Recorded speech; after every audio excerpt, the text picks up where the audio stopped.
नमस्कार, खरा सौदा में आपका स्वागत है। आपके साथ मैं हूं मानसी दवे और चलिए शुरुआत सीधा ट्रेडर स्क्रीन के साथ करते हैं और बाजार पर आउटलुक आज कैसा नजर आ रहा है अजय से समझते हैं। अजय, गुड मॉर्निंग, बताएं।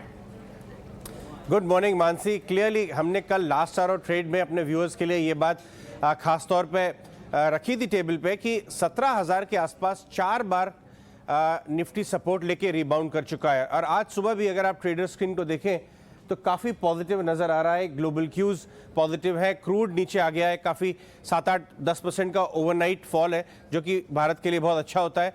एफआईएस हालांकि आज नेगेटिव दिखा रहे हैं आज भी, लेकिन उनकी सेलिंग की इंटेंसिटी कम हो रही है, ये आपको खास तौर पे गौर देना ज़रूरी है। डीआईएस का बाय फिगर आ गया। एफएनओ में भी जो अनवाइंडिंग दिख रही थी कल तक, आज वो लॉन्ग बिल्डअप के अंदर तब्दील हो गई है। तो एक तो ग्लोबल क्रूड नीचे आ गया, आपको डीआई की बाइंग बरकरार है और एफआईएस एफएनओ में लॉन्ग बिल्डअप की तरह जा रहे हैं। तो क्लियरली ट्रेडर स्क्रीन बहुत पॉजिटिव दिखा रहा है। 108 पॉइंट एसजीएक्स निफ्टी ग्रीन में है इस समय, जो कि ये बता रहा है कि हम एक और गैप अप की तरफ जा रहे हैं। 17,200 के ऊपर ही बंद हुए थे कल, जो लास्ट आवर रिबाउंड देखा था हमने, जो हमने बताया कि 17,000 पे सॉलिड सपोर्ट है। आज उसमें आप 100 पॉइंट ऐड कर लीजिए। लेकिन सबसे पहला जो ट्रेंड तो क्लियरली पॉजिटिव है, लेकिन क्वेश्चन ये उठेगा सबके मन में कि क्या हम उसके बाद मेंटेन करते हैं उस गेंस को, 17,200 17,300 वाले गैप अप गेंस को, या वहाँ से थोड़ी सी बाजार सरकता हुआ नीचे आ जाता है, या यहाँ से बिल्डअप करता है। ये क्वेश्चन आपके मन में होना चाहिए। अगर क्रूड नीचे सरकता रहा जिस हिसाब से हो रहा है तो क्लियरली एक केस बन रहा है, स्ट्रॉन्ग केस बन रहा है कि 17,200 वाला जो कंजेशन जोन है वहां से हम एक 17,500 तक के लिए अटेम्प्ट करेंगे और किसी भी गिरावट में एक तरह से अटेम्प्ट करना चाहिए पोजीशन बिल्डअप करने का। एफएनओ डेटा में क्या नजर आ रहा है ये डिम्पी से जानेंगे। Good morning Dimpy. Good morning Ajay. अगर आप एफ&ओ के हिसाब से भी देखेंगे ना तो भले ही सेलिंग उनकी हो रही है लेकिन क्वांटम पहले से कम हुआ है और अगर आप एफआईएस के मुकाबले उनको खड़ा कर देंगे तो थोड़ा वीक दिख रहे हैं वो। क्योंकि अगर डीआईएस को देखेंगे तो उन्होंने 1161 करोड़ रुपए की खरीदारी की है और एफआईएस ने करीब 801 करोड़ रुपए की खरीदारी की है।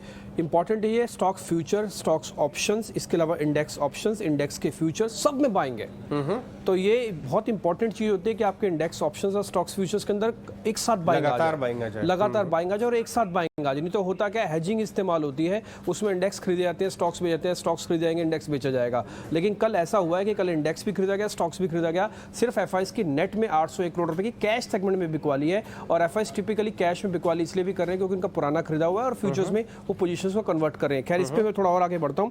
अब जरा निफ्टी का डाटा आपकी स्क्रीन पर आ जाएगा। यहाँ पर अगर आप देखेंगे तो 5-5.5% का बिल्डअप घटा है। इसका मतलब कल शॉर्ट कवरिंग बहुत अच्छी हुई है और जो आप लॉन्ग बिल्डअप बता रहे हैं वो आज क्वांटिटी इफेक्ट अपना दिखा सकता है। अच्छी चीज ये है कि बस 17,165 के आसपास हमारा रिस्क इंडिकेटर है। आज एक गैप के साथ जब बाजार खुलेगा तो रिस्क इंडिकेटर 200 के ऊपर आ जाएगा, जो कि सेफर साइड है। आप कई दिनों से 17,200 को ऐसे सेफ मानते हैं। ये रेजिस्टेंस सपोर्ट हमने लगाया, हमने ये प्रूव भी किया था कि 17,000 टूटने पर ही दिक्कत आएगी, नहीं तो 17,000 नहीं टूटेगा और कल भी नहीं टूटा। अब इंपॉर्टेंट चीज होगी जब आप गैप करने वाले तो 17,400 पार करोगे कि नहीं करोगे, आज ये वॉच करना है। 17,200 की ज्यादा चिंता करने की जरूरत नहीं है। ये बैंक निफ्टी का डाटा आपके स्क्रीन पर है और बैंक निफ्टी का डाटा ये कहता है कि 7% 7.5% का बिल्डअप यहाँ पे भी कम हुआ है। कल बैंक निफ्टी में डिम्पी अगर आपने ध्यान दिया हो तो एक्सिस और आईसीआईसीआई ने महत्वपूर्ण भूमिका निभाई, बिल्कुल अगर वेटेज के हिसाब से। एग्जैक्टली। और जो 4 स्टॉक मेरी नजर से बाजार को टिका के रखे थे, रिलायंस, आईटीसी, एक्सिस और आईसीआईसीआई। रिलायंस और आईटीसी को एक बार साइड में रखें तो जो बैंक निफ्टी की आप बात कर रहे हैं वो लेवल्स बिना आईसीआईसीआई और एक्सिस के जो जोड़ीदारी दिखाई इन्होंने, उसके बिना आ ही नहीं सकते थे। बिल्कुल नहीं आ सकते। तो आपने 2 शेयरों का नाम लिया, अगर मैं बोलूँगा इसमें 4 बैंकिंग अगर आप जोड़ दोगे तो बैंक निफ्टी इस लेवल को पार कर लेगा जो आपकी स्क्रीन पर दिख रहा है 36,710। ये जिस दिन पार होगा अजय, आप उस दिन देखेंगे, आप मेरे से खुद आके कहेंगे कि हाँ अब बैंक निफ्टी की शॉर्ट कवरिंग अब आपको दिख रहा है, अच्छी दिख रही है। ये बहुत इंपॉर्टेंट लेवल है। जब तक ये पार नहीं होगा आप सरक के बैंक निफ्टी को ट्रेड कीजिएगा, बहुत जोर से ट्रेड करने की जरूरत नहीं है। हमने पीसीआर और विक्स भी निकाला, एक बार जरा स्क्रीन पर वो भी आ जाएगा।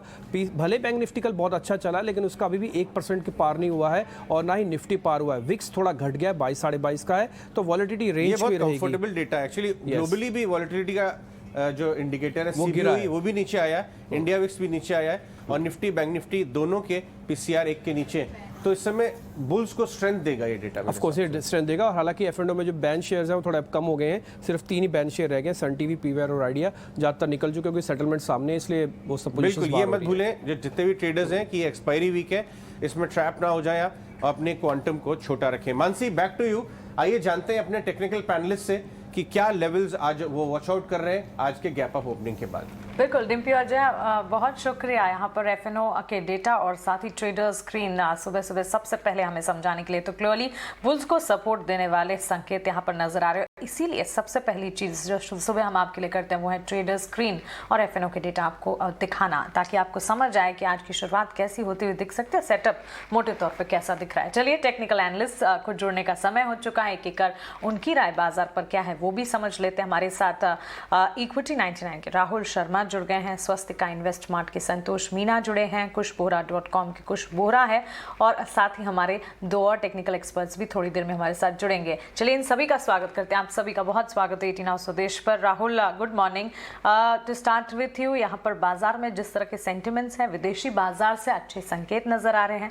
कल भारतीय बाजार ने अपने आप को बेहतरीन तरीके से संभाला, रिकवरी जो हमने देखी काबिल तारीफ रही, और साथ ही ऑफकोर्स रशिया यूक्रेन के बीच बातचीत का दौर जारी है, लेकिन बाजार उसको फिलहाल तो डिस्काउंट कर चुका है। क्या लगता है आपको?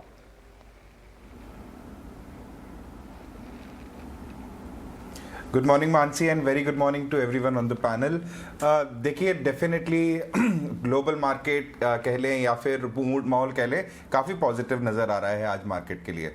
देखिए जितने भी फैक्टर्स आपने अभी बताए, क्रूड को ले लीजिए या रशियन यूक्रेन वॉर को ले लीजिए, ये सारी जो दिक्कतें हैं मार्केट के लिए एक हर्डल्स हैं। ये मुझे लगता है कि आज हमें अच्छे से थोड़ा सा कूल ऑफ होता हुआ दिखेगा। तो डेफिनेटली दोनों इंडेक्स पे मैं बाइंग पोजीशंस आज लेना चाहूँगा। सबसे पहले बात करते हैं निफ्टी की। देखिए निफ्टी ने कल जिस तरीके से रिकवरी दिखाई बहुत ही तारीफ काबिल था, क्योंकि बहुत अच्छे लेवल्स को होल्ड करके हमें यहाँ पे क्लोजिंग देखने को मिली, स्पेशली 17,200। तो मुझे लगता है कहीं ना कहीं 17,200 एक सपोर्ट का काम करना चाहिए मार्केट के लिए। Just below this I think 17,075 and 17,000 will be the strong supports for the market. On the upside अगर हम देखें तो 17,330 सबसे पहला हर्डल पॉइंट है, जैसा अभी एसजीएक्स निफ्टी भी इंडिकेट कर रही है, ऑलमोस्ट 100 पॉइंट्स की तेजी। मुझे लगता है कि यहाँ पे 17,330 सबसे पहला हर्डल पॉइंट बनेगा। इसे क्रॉस करते ही 17,400 और 17,500 के लेवल्स आपको देखने को मिल सकते हैं। ये रेजिस्टेंस लेवल्स हैं। अगर इनको हम सस्टेन कर पाए तो मार्केट में आपको काफ़ी अच्छी तेज़ी आती हुई दिख सकती है। बैंक निफ्टी जिस तरीके से अभी अजय और डिम्पी भी डिस्कस कर रहे थे, देखिए बहुत ही अच्छी तरीके से पार्टिसिपेशन देखने को मिला, specially from private banks like ICICI and axis. And on the other side हम पीएसयूज में भी बहुत अच्छी चाल आती हुई देखी। एसबीआई देख लें, बैंक ऑफ बड़ौदा देख लें, तो वहाँ पे बहुत ही अच्छे हमें मोमेंटम देखने को मिले। बैंक निफ्टी के पास में 35,550 का सबसे पहला सपोर्ट है। इसके ड्रॉप होते ही मुझे लगता है 35,300 और 35,075 या 35,000 के लेवल्स आपको सपोर्ट की तरह काम करेंगे बैंक निफ्टी के लिए। ऑन दी अपसाइड 35,900 और मे बी आप उसको 36,000 समझ सकते हैं, 35,900, 36,100 एंड 36,300। ये ऐसे जो लेवल्स हैं ये हर्डल या कि रेजिस्टेंस का तरह काम करेंगे बैंक निफ्टी के लिए। बट दोनों ही इंडेक्सेस में मेरी तरफ से बाइंग की सलाह रहेगी। थोड़े से लेवल्स को वॉच आउट करना पड़ेगा हमें। जिस तरीके से अभी तक लास्ट क्लोजिंग मिली थी, रिकवरी पाथ अच्छा है, सेकेंड हाफ में बहुत अच्छी हमें रिकवरी देखने को मिली, और मुझे लगता है आज वही हम कंटिन्यू होता देखेंगे मार्केट के अंदर। मानसी,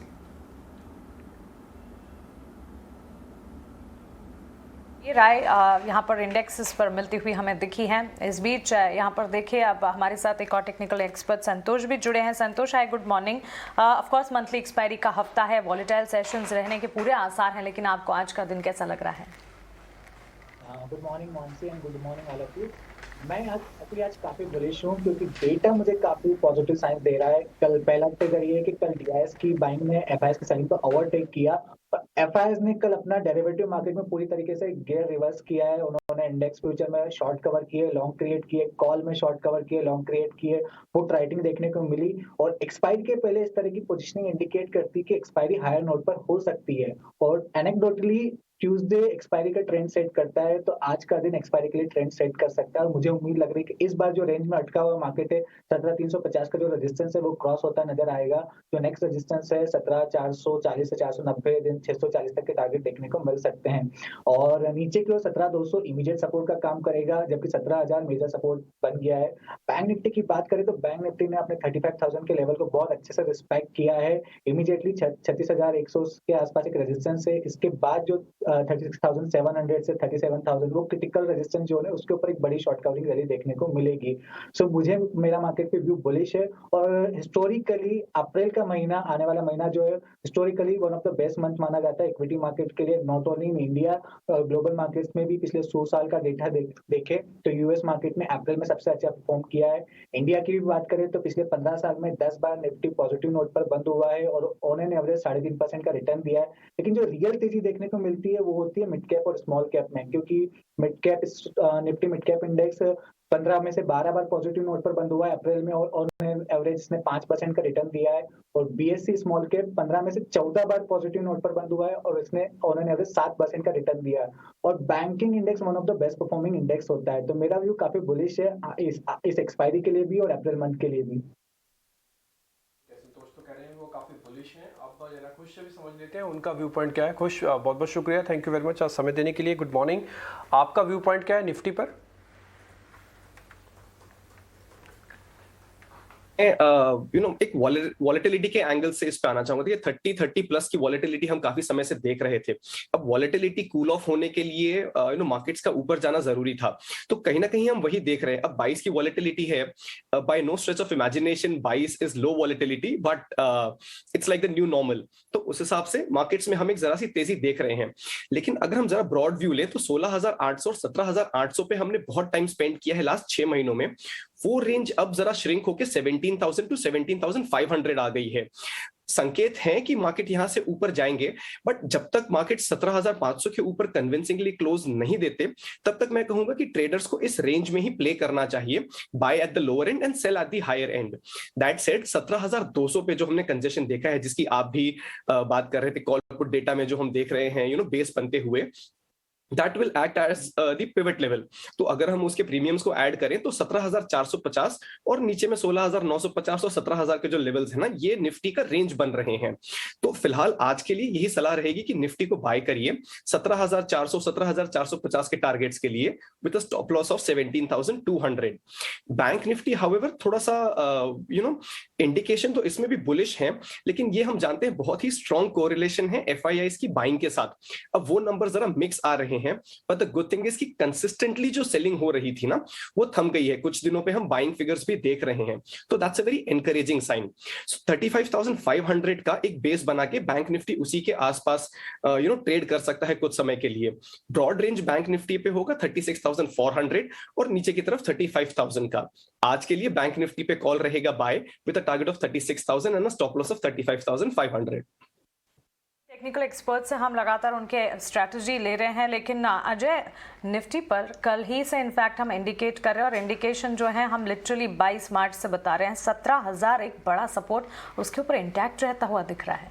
जी हाँ, ये इंपॉर्टेंट है क्योंकि ये इस समय देखना जरूरी है। हम पहले भी डिस्कस कर रहे थे कि 17,000 पे 4 बार लास्ट 10 दिनों में निफ्टी ने सपोर्ट लिया है और वहाँ पे बाइंग आ जाती है। अगर हम वो डेटा स्क्रीन पे लेके आए जल्दी से, 22 मार्च को 17,700 जाके हमने रिबाउंड देखा, 24 को 1798 ऑलमोस्ट 17,100, 1780 और 17,400 कल। ये क्लियरली बता रहा है, ये कोइंसिडेंस नहीं है, ये क्लियरली ये बात बता रहा है कि ये अच्छा जोन है।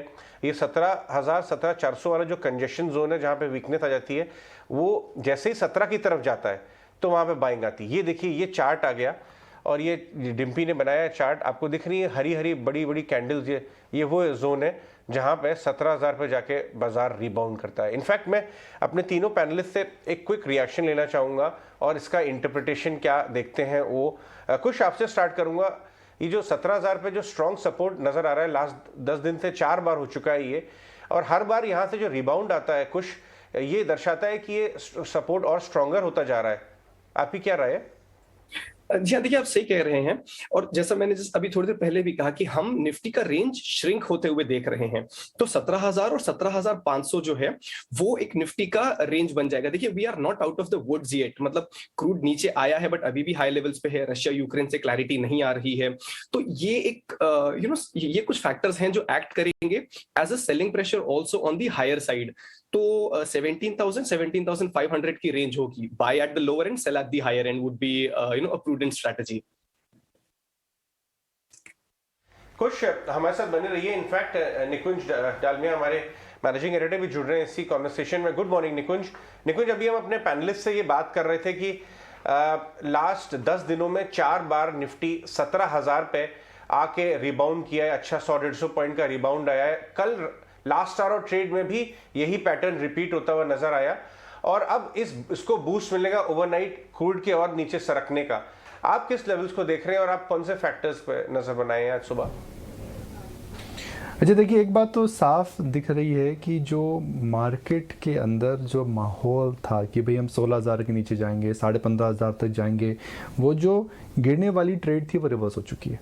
हम 17,000 के ऊपर इस समय काफ़ी समय व्यतीत कर रहे हैं, अच्छा खासा समय व्यतीत कर रहे हैं। शॉर्ट टर्म में हमारे मार्केट के लिए क्या मैटर करता है? क्रूड का मूवमेंट, एफआई का मूवमेंट, डॉलर इंडेक्स, ये 3 चीज़ें मैटर करती हैं। इन तीनों चीज़ों के अंदर देख करके अभी लगता नहीं है कि बहुत बड़ी घबराहट आ रही है। तो क्या मार्केट 17,000 के ऊपर रह सकता है? कुछ दिन से रहा है, हालांकि 17,000, 17,400, 500 के बीच में ही मार्केट घूम रहा है, बहुत बड़ी रेंज से निकला नहीं है। तो मार्केट को एक रेंज को तोड़ना पड़ेगा, ऊपर की तरफ या नीचे की तरफ।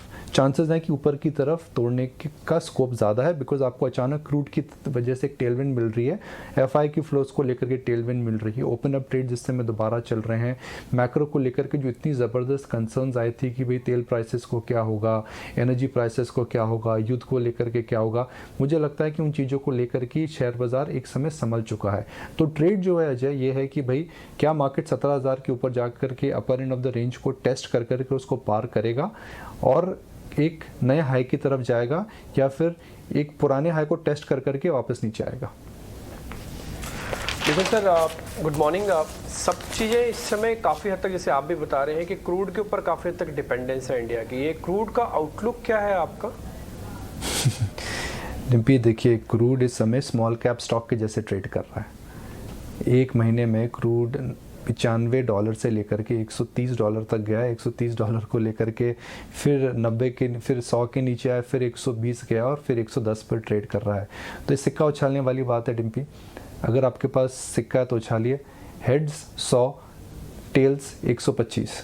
तो इसलिए इस समय इतने ज़्यादा फैक्टर्स क्रूड को इम्पैक्ट कर रहे हैं, तो क्रूड को पिन पॉइंट करके बोलना कि कहाँ रुकेगा मुश्किल है। मगर मेरा ये मानना है कि अब देखिए, चाइना रिस्ट्रिक्शंस लगा रहा है, यूएस के अंदर रिसेशन की बात चालू हो रही है, तो अगर डिमांड कम होगी जो इक्विटी मार्केट को भी मारेगी और क्रूड की डिमांड को भी मारेगी, तो ये बोलना जी क्रूड 130 के ऊपर परमानेंट टिका रहेगा, सिनेरियो को देख करके मुश्किल है। तो मुझे लगता है कि क्रूड इस समय टॉप आउट हो चुका है और चाइना और अमेरिका जैसी कंट्रीज, जो बड़ी कंट्रीज हैं विश्व की दोनों, अगर वो स्लो डाउन करती हैं तो जाहिर है क्रूड की डिमांड कम रहेगी। बिल्कुल निकुंज, गुड मॉर्निंग। मंथली एक्सपायरी का हफ्ता है और बाजार को इस हफ्ते में तो हक है वॉलेटिलिटी दिखाने का, हो भी रहा है वैसा, लेकिन पॉजिटिविटी के साथ हम देख रहे हैं उतार चढ़ाव, क्योंकि कल भी रिकवरी आई और आज शुरुआती संकेत ग्लोबल मार्केट से भी अच्छे नजर आ रहे हैं। फिर ऐसी स्थिति में इस हफ्ते आज के लिए पर्टिकुलरली सेक्टर, स्टॉक्स कहाँ पर नजर रखनी चाहिए? मानसी, मुझे लगता है कि मार्केट में ये जो अनलॉक ट्रेड है उसमें अभी भी कुछ स्टीम बची है। होटल स्टॉक्स में आप देखिए किस प्रकार का वॉल्यूम्स देखने को मिल रहा है। इंडियन होटल्स का QIP किस ज़बरदस्त रिस्पांस उसको मिल रहा था। होटल जो एक नॉट काफ़ी ट्रैक सेक्टर था, मैं भी इस डेटा देख रहा था दैट उनके अंदर ज़बरदस्त वॉल्यूम एक्टिविटी आई है। तो मुझे लगता है कि वो अनलॉक ट्रेड जारी रहेगी। उसके अंदर हो सकता है फैशन रिटेलिंग अब जुड़े। मुझे लगता है कि जितनी भी फैशन रिटेल स्टॉक्स हैं, भले वो आदित्य बिरला फैशन हो या फिर अरविंद फैशन हो या फिर ट्रेंट हो जो कि रिटेलर कम एक फैशन है, वेदांतु फैशन आया था जो मान्यव ब्रांड ओन करता है, मुझे लगता है कि उस क्षेत्र पे ज़रूर नज़र रखनी चाहिए, क्योंकि वहाँ पर एक तो जेन्युइन डिमांड वापस आ रही है, दूसरा अनलॉक ट्रेड का बेनिफिट है। आप घर से निकल रहे हैं, बाहर जा रहे हैं, आप जब कोविड में बाहर नहीं जा रहे तो जाहिर है आप कपड़ों पे, जूतों पे खर्चा नहीं कर रहे थे। और मैं अपने पर्सनल एक्सपीरियंस से बता रहा हूँ, पिछले 1.5 महीने में मैं 2 बार मॉल जा चुका हूँ और मेरी फैमिली की अक्सर आदत है कि हम लेने जाते हैं एक चीज़, लेकर आते हैं 4 चीज़। तो शायद हम सब इस पैनल पे इस बात से सहमत होंगे दैट एक कंपल्सिव शॉपिंग जिसे हम रिटेल थेरेपी बोलते थे, वह वापस आ रही है। ऑनलाइन में आप कितनी भी शॉपिंग कर लें, मज़ा नहीं आता है। रिटेल थेरेपी इज़ बैक और इन ब्रांड्स को बेनिफिट मिलेगा। क्लियरली ये सारे स्टॉक्स चल भी रहे हैं काफ़ी अच्छे, और ये मत भूलिए कि काफ़ी बहुत सारे त्यौहार भी आने वाले हैं। अभी 2 तारीख को गुड़ी पड़वा है, उसके बाद बैसाखी है। ये सारा माहौल जो है इस समय शॉपिंग का और कंजम्पशन का बन जाता है। Thanks very much for that Nikunj. Santosh, आपके मन में कुछ बाइंग कुछ शॉपिंग आइडियाज आ गए क्या? आप स्माइल कर रहे थे निकुंज की शॉपिंग वाली थेरेपी की बात पे। नहीं, संतोष? एक्चुअली काफी अच्छा लगता है मॉल में जाते हैं जब थिएटर के हिसाब से, तो थिएटर में जिस तरह का रश है, मॉल में जिस तरह का रश है, तो 2 साल बाद जब इतना अच्छा माहौल देखने को मिलता है तो काफी अच्छा लग रहा है। ये बताइए कि आप ये जो सीबीओई विक्स नीचे आ गया और अपना इंडिया विक्स भी नीचे आ गया, साथ में निफ्टी सपोर्ट लेके ऊपर की तरफ देख रहा है, तो ये जो वॉलेटिलिटी का कूल डाउन होना है, इसको कैसे देखते हैं आप? यस, ये एक इंडिकेट कर रहा है कि मार्केट अब बुलिश हो रहा है। जनरली विक्स बढ़ना नॉर्मली नेगेटिव माना जाता है। अगर विक्स कूल ऑफ हो रहा है तो मार्केट में कहीं ना कहीं रिस्क फैक्टर कम हो रहा है। और निफ्टी 17,000 का लेवल को बहुत अच्छे से रिस्पेक्ट कर रहा था। एक साइकोलॉजिकल सपोर्ट भी था और 200 दिन का मूविंग एवरेज भी था। अगर आप डेली चार्ट देखोगे तो एक कंसोलिडेशन में एक बुलिश फ्लैग पैटर्न बन रहा है। तो इस फ्लैग का जब ब्रेकआउट आएगा 350 के ऊपर तो एक बड़ी तेजी देखने को मिल सकती है मार्केट में। चलिए जानते हैं कौन से मिड कैप्स इस समय फोकस में, उसके बाद राहुल से चर्चा आगे लेके जाएंगे। शरद दुबे हमारे साथ जुड़ रहे हैं। आज वो स्पॉइल्ड चॉइस थे, कह रहे थे बहुत ज़्यादा इंटरेस्टिंग नेम्स हैं लिस्ट में। गुड मॉर्निंग शरद, आपने कौन से फाइनल त्रिमूर्ति स्टॉक्स चूज किए हैं आज? Good morning Ajay. तो सबसे पहले एसबीआई लाइफ इंश्योरेंस फोकस में रहने वाला। यहाँ पे एक ब्लॉक डील अलर्ट है। यहाँ पे कैनेडियन पेंशन जो प्लान है बोर्ड, वो लगभग आप कह सकते हैं 50 लाख शेयर्स ऑफलोड करेंगी। ऑलमोस्ट 0.56% स्टेक है। और अगर डिस्काउंट देखें तो डील साइज पे होने वाले लगभग 3.5% का डिस्काउंट देखने मिल सकता है ओवरऑल डील साइज के ऊपर। और जो टोटल साइज़ है वो लगभग 500 से 600 करोड़ की होने वाली है। तो ये एक इम्पॉर्टेंट जो है फैक्टर रहने वाला है। इसके अलावा टाटा पावर भी फोकस में रहेंगे। यहाँ पे रिपोर्ट्स आ रही हैं कि जो पी प्लेयर्स हैं, ब्लैक रॉक, फिर मुदाबला इन्वेस्टमेंट, वो लगभग $500 मिलियन और $200 मिलियन रेस्पेक्टिवली अगर कंबाइन करें तो $700 मिलियन जो है इन्वेस्ट कर सकते हैं टाटा पावर्स की जो रिन्यूएबल आर्म जो एक बनने वाली है इन्वेस्टमेंट प्लेटफॉर्म उसके ऊपर। अब देखा जाए तो ये नई एनर्जी आइडेंटिटी में ग्रीन एनर्जी रहेगा और ट्रांसमिशन और डिस्ट्रीब्यूशन का बिजनेस रहेगा और ओवरऑल वैल्यू $5 बिलियन का है। और आखिरी में बात करेंगे औरोबिंदो फार्मा में। यहाँ पे एक अहम अनाउंसमेंट आई है, वो एक्वायर कर रहे हैं वेरिटास हेल्थ केयर जो प्रमोटर ओन्ड कंपनी है। लगभग 170 करोड़ पे एक्विजिशन होने वाली है और एक्विजिशन रिलेटिवली रीजनेबल है।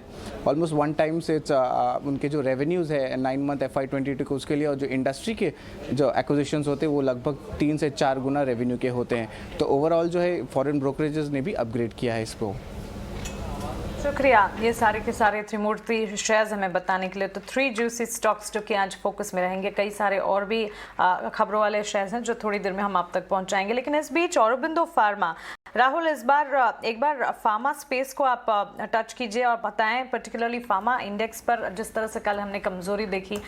एक मात्र सेक्टर था, इनफैक्ट 2 स्पेस जो परफॉर्म नहीं कर रहे थे उनमें से एक था फार्मा। औरोबिंदो फार्मा की तरफ से खबर ही आती हुई दिखी, त्रिमूर्ति सेगमेंट का हिस्सा है। वेरिटास के फॉर्मुलेशन कारोबार को 171 करोड़ में खरीद रही है कंपनी। कारोबार विस्तार के प्लान्स दिखा रही हैं, क्या लगता है?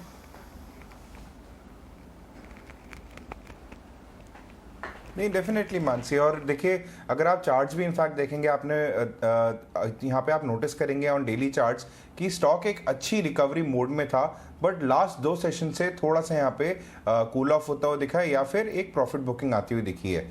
अभी जो मेजर हमें जो पॉइंट्स देखने को मिल रहे हैं वो ये है कि स्टॉक जो है उसके लिए एक बड़ा सपोर्ट है अभी 685 के लेवल्स पे, जो कि उसके 100 डेमा के बिल्कुल पास में प्लेस्ड है। जिस तरीके से लास्ट क्लोजिंग मिली है, मुझे लगता है कि यहाँ से जो डेवलपमेंट्स हो रहे हैं, यहाँ से आपको दोबारा एक पुल बैक देखने को मिल सकता है। ऑन दी अपसाइड 730 के levels will act as a like resistance, क्योंकि वहाँ पे एक 200 डेमा भी प्लेस्ड है डेली चार्ट्स पे। तो अगर हम उसको सस्टेन कर पाए तो मुझे लगता है कि स्टॉक्स में आपको एक दोबारा तेजी देखने को मिलेगी। और जो पोटेंशियल है स्टॉक का वो करीबन ये है कि वो 765 के लेवल्स तक जा सकता है औरोबिंदो फार्मा। बट अब देखना यही है कि मार्केट की शुरुआत कैसी होती है, फार्मा स्टॉक्स बाकी कैसा सपोर्ट करते हैं। अगर ये जो मोमेंटम हम डिस्कस कर रहे हैं अगर ये प्लेस हुआ तो डेफिनेटली आपको औरोबिंदो फार्मा बहुत ही अच्छा प्ले होता हुआ दिखेगा। तो क्लियरली यहाँ पर पॉजिटिविटी के संकेत जरूर है। 765 को याद रखते हैं। बाजार खुलने पर एक बार फिर से राहुल से स्टॉक पर बात करेंगे। राहुल, आज के लिए आपके स्टॉक स्पेसिफिक रिकमेंडेशंस और उनमें से आपकी कॉल ऑफ द डे बताएं।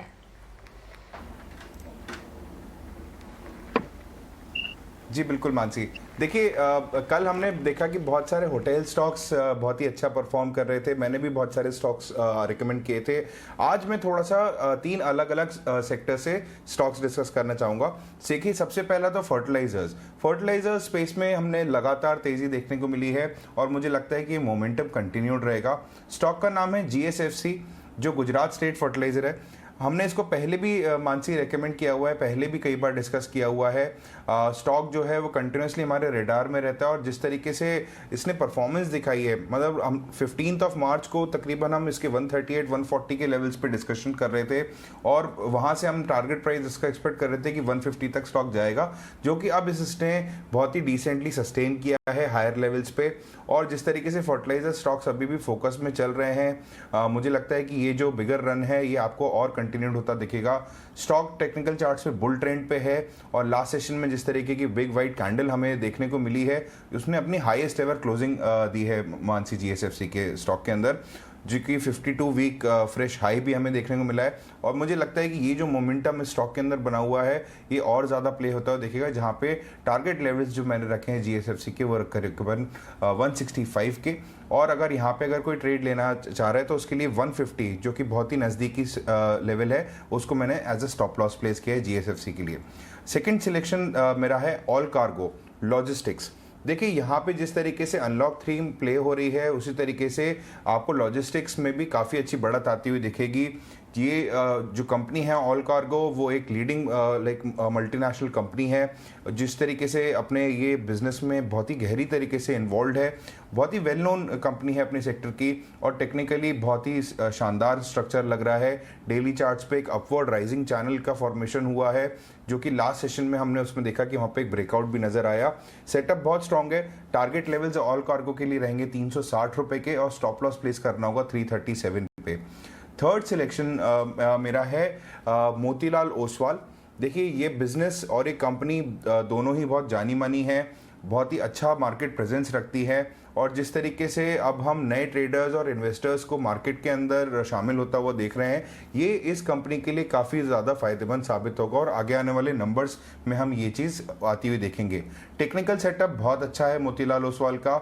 स्टॉक ने अपने 200 डे को जैसे ही क्लाइंब अप किया था, वहाँ से एक स्ट्रॉन्ग और एक रेगुलर हमने देखा है कि अच्छे अपटिक्स हमें देखने को मिले हैं। Continuous higher top higher bottom के फॉर्मेशन हमें पिछले कई दिनों से देखने मिल रहे हैं। MACD RSI दोनों एक अच्छा स्ट्रेंथ शो कर रहे हैं, इसलिए टारगेट लेवल्स जो रहेंगे वो करीबन 965 से लेकर 970 के रहेंगे मोतीलाल ओसवाल के अंदर, और स्टॉप लॉस जो रहेगा वो 915 के लेवल पे प्लेस्ड रहेगा मोतीलाल ओसवाल के लिए। 3 शेयर हो गए, एक तो GSFC है, दूसरा मोतीलाल ओसवाल और तीसरा है अल कार्गो। ये इन सबके स्टॉप लॉस टारगेट आपके स्क्रीन पे होंगे। अब कुणाल बोथरा भी हमारे साथ जुड़ चुके हैं। कुणाल गुड मॉर्निंग, आप अपना इंडेक्स पे व्यू और साथ ही अपने शेयर्स भी बता दीजिए। गुड मॉर्निंग डिम्पी जी। मेरा मानना है कि आज ब्रेकआउट जोन होगा इंडाइसेस में, तो 17,350 का जो बिग रेजिस्टेंस था लास्ट 6-7 डेज से जब मार्केट कंसोलिडेट कर रहा था, I think finally we will see the light that the breakout वो जो ये जो लेवल है इसको ब्रेकआउट करके पार करके इंडाइसेस में बहुत अच्छा मूव आ सकता है। जो बहुत interesting data point I could gather from the data yesterday, जो डेरिवेटिव्स डेटा में था, वो थी कि कल के दिन जब मार्केट एक एवरेज टू पॉजिटिव डे पे क्लोजिंग की, तब वहां पे हमने बहुत सारा कॉल राइटिंग देखी। हमें 17,300, 400, 17,700, 17,800 ये सारे स्ट्राइक्स पे हमने कॉल राइटिंग देखी है। तो आज ये गैप अप के बाद में मेरा मानना है कि शायद first half an hour 1 hour अगर मार्केट सस्टेन कर लेता है 17,350, 400 लेवल्स को ओपनिंग पे, तो बहुत ज्यादा प्रेशर आ जाएगा अनवाइंडिंग के लिए कॉल राइटर्स के लिए। तो ये बहुत इंटरेस्टिंग फिनोमिना हो सकता है और पॉसिबल है कि अगर फर्स्ट हाफ एन आवर तक मार्केट सस्टेन कर ले ओपनिंग, तो नेक्स्ट सेकंड हाफ के लिए ये शायद और अच्छी रिकवरी दे सकता है इंडाइसेस। जो सेक्टर पे मैं फोकस करूंगा, जिसमें मैं स्टॉक्स रिकमेंड करूंगा, वो रहेगा PSU बैंकिंग थीम्स। मेरा ऐसा मानना है कि I think PSU banking stocks बहुत ही ज्यादा स्ट्रॉन्ग और लीडिंग स्टॉक्स बन के नजर आ रहे हैं बैंकिंग स्टॉक्स में। तो उस लिहाज से मैं 2 स्टॉक्स पिक करूंगा। SBI interesting chart, inverted head and shoulder pattern, bullish flag pattern, 50 DA में से काफी स्लाइट नीचे है, बट मेरा ऐसा मानना है शायद ये बहुत जल्द ब्रेकआउट दे देगा। 525 का शॉर्ट टर्म टारगेट रख सकते हैं, स्टॉप लॉस 488। और दूसरा स्टॉक जो मैंने कल भी रेकमेंड किया था वो है बैंक ऑफ बड़ौदा। बहुत ही बढ़िया चार्ट बनती नजर आ रहा है, classical leading breakout, double pattern, inverted head and shoulder, bullish flag pattern breakouts SBI में, बैंक ऑफ बड़ौदा में, और मोर इंपॉर्टेंटली इंडिकेटर्स लीड कर रहे हैं इस स्टॉक को। तो ये एक बहुत इंटरेस्टिंग फिनोमेना होता है शॉर्ट टर्म पैरामीटर्स के लिए। तो मैं बैंक ऑफ बड़ौदा पे बुलिश कॉल दूंगा, टारगेट्स 120, स्टॉप लॉस 108। ठीक है, तो निफ्टी में बुलिश है, 17,600 तक जाएगा। एसबीआई, बैंक ऑफ बड़ौदा, दो बैंकिंग शेयर आपकी लिस्ट में, टारगेट स्टॉप लॉस भी आपकी स्क्रीन पर है। संतोष मीना भी हमारे साथ है, संतोष से फटाफट से पता कर लेते हैं उनके ट्रेडिंग कॉल्स कौन से हैं। संतोष बताएं आप। मेरा पहला कॉल, जैसा डिम्पी आपने कहा था, मार्केट को सपोर्ट कर सकता है आईसीआईसीआई बैंक, तो मेरा पहला कॉल आईसीआईसीआई बैंक ही है और एक कॉल ऑफ द डे भी रहेगा। आईसीआईसीआई बैंक इसने 20 डे मूविंग एवरेज को बहुत अच्छे से रिस्पेक्ट किया है और अब ये ब्रेकआउट की तैयारी में है, तो यहाँ पर 735 का टारगेट रहेगा और 699 रुपीज का स्टॉप लॉस रहेगा। तो ये डे के लिए है, लेकिन इसको आप पोजिशनली भी ले सकते हो। और मेरे दो मिड कैप से है जो शॉर्ट टर्म के लिए है। पहला है गुजरात अंबुजा एक्सपोर्ट, जो काफी स्ट्रॉन्ग बुलिश मोमेंटम में है। यहाँ फिर से एक बुलिश फ्लैग फॉर्मेशन का ब्रेकआउट देखने को मिल रहा है। यहाँ पर 290 का टारगेट रहेगा और 253 रुपीज का स्टॉप लॉस रहेगा। मेरा लास्ट स्टॉक है ग्रीव्स कॉटन। इस स्टॉक ने अपने 200 दिन के मूविंग एवरेज पे अच्छा बेस बनाया है और कल एक bullish cup and handle pattern के साथ सारे मूविंग एवरेजेस के ऊपर बंद होने में कामयाब रहा है। तो यहाँ पे 210 का टारगेट रहेगा एंड 183 रुपीज का स्टॉप लॉस रहेगा। तो ये 3 रिकमेंडेशन है मेरी तरफ से, जहाँ पे call of the day ICICI bank है। आप बताइए आपके क्या कॉल्स हैं आज? जी हाँ, देखिए हमने इंडिसेस को काफी रेंज में ट्रेड करते हुए देखा है, लेकिन ब्रॉडर मार्केट्स में बहुत सारा एक्शन है। काफी सारे स्टॉक्स बहुत शार्पली ऊपर आए हैं और हायर ट्रेंड कर रहे हैं। उसी लिहाज से मेरा पहला कॉल है टाइटन में। बहुत अच्छा बेस फॉर्मेशन देखा है हमने, अपने हाई से जरा नीचे भी आया है अभी, तो एक रूम बनता है फिर से ऊपर जाने का। 2500 पे अच्छा पुट बेस है, 2600 पे अच्छा कॉल बेस है, तो ये एक रेंज हो सकती है। 2580 के टारगेट से हम ले सकते हैं 2550 के स्टॉप लॉस के साथ। दूसरा है ओबेरॉय रियल्टी। पूरे रियल्टी स्पेस में आप ग्राउंड पे बात करिए या स्टॉक्स में बात करिए, हम एक्शन देख रहे हैं। तो 1000 पे इसका बहुत अच्छा कॉल बेस है, indicating that there is still a lot of room for the stock to go higher. तो ओबेरॉय रियल्टी एक ऐसा स्टॉक है जो मार्केट में रेजिलियंस दिखा रहा है। सो ओबेरॉय रियल्टी बाय होगा with a stop loss of 925 and a target of 960। तीसरा स्टॉक है, ये जरा छोटा स्टॉक है, छोटे निवेशक इस पे अगर ट्रेड करना चाहे या इन्वेस्ट भी करना चाहे तो वो है टेक्समाको रेल। हमने देखा है ये स्टॉक अपने मूविंग एवरेजेस को बहुत अच्छे से रिस्पेक्ट करके हमेशा बाउंस बैक दिखा रहा है। ठीक उसी तरह अभी भी अपने मूविंग एवरेजेस के पास ही है। 50 के आसपास हमने इसके पहले के हाईज देखे हैं।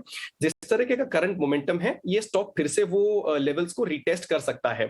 तो टेक्समाको रेल रहेगा buy, target 48 and stop loss of 41।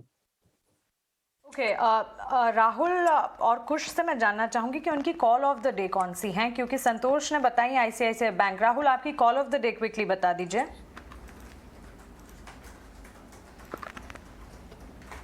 Mansi, मेरी call of the day All Cargo रहेगी, जो लॉजिस्टिक्स क्षेत्र से मैंने स्टॉक डिस्कस किया। All Cargo will be my call of the day. And Kush, आपकी कॉल ऑफ द डे क्या होगी? जी हाँ, जैसे हम ब्रॉडर मार्केट्स पे फोकस कर रहे हैं, just in line with that, मेरी कॉल ऑफ द डे रहेगी Texmaco rail. Okay, Texmaco rail कुश की तरफ से, अल कार्गो यहाँ पर राहुल की तरफ से कॉल ऑफ द डे। लेकिन चलिए आपको बताते कि एक्सपर्ट्स का इंडेक्स पर मानना क्या है। निफ्टी कहाँ पर जाएगा और बैंक निफ्टी कहाँ पर जाएगा। एक्सपर्ट्स से जब हमने बातचीत की, हमारे टेक्निकल एनालिस्ट का क्या कुछ मानना है। ऑफकोर्स हम आपको लगातार बता रहे हैं कि 17,000 के पार जो है बाजार एक बढ़िया सपोर्ट दिख रहा है। 17,000 तक पहुँच बाजार जो है अच्छे सपोर्ट दिखा रहा है। और ये जो डेटा है हम आपको 23 मार्च से लेकर अब तक का बता रहे हैं। जब हमने राहुल से बात की, उनका मानना है कि आज के लिए जो है पॉजिटिव नजरिया अपनाए खरीदारी। संतोष का भी ये मानना है कि पॉजिटिव नजरिया। कुश, कुणाल, इन्होंने भी पॉजिटिव नजरिया अपनाने की बात यहाँ पर की है। थोड़ी देर में नरेश मिरानी से भी बात करेंगे, तब उनसे जानेंगे कि बाजार पर आखिरकार होल्ड मोमेंटम जो है बरकरार रखने की बात वो जो कह रहे हैं उससे ध्यान में रखते हुए कहाँ कहाँ पर हमें नजर रखनी है। लेकिन तमाम एक्सपर्ट्स जो है निफ्टी और बैंक निफ्टी की अगर बात करें, आप अपने टीवी स्क्रीन पर जैसे कि देख रहे हैं, उनके आउटलुक्स जो हैं आज के लिए काफी पॉजिटिव नजर आ रहे हैं। अगर पोजिशंस है, नई पोजीशंस हैं, इंटैक्ट रखने की राय, खरीदारी की राय, बाय कॉल्स इनिशिएट करने की राय यहाँ पर एक्सपर्ट्स की तरफ से क्लियरली आती हुई। आगे बढ़ते हैं और कुछ तमाम स्टॉक्स हैं। एसबीआई लाइफ इंश्योरेंस जो कि हमारे त्रिमूर्ति सेगमेंट का एक हिस्सा बना है। Canada pension fund 56 lakh share बेच सकती है, करीब 0.56% स्टेक है जिसकी यहाँ पर बात होती हुई दिख रही है। राहुल, एसबीआई लाइफ इंश्योरेंस और पर्टिकुलरली इंश्योरेंस स्पेस जो है, इस पर आपका फोकस कैसे है?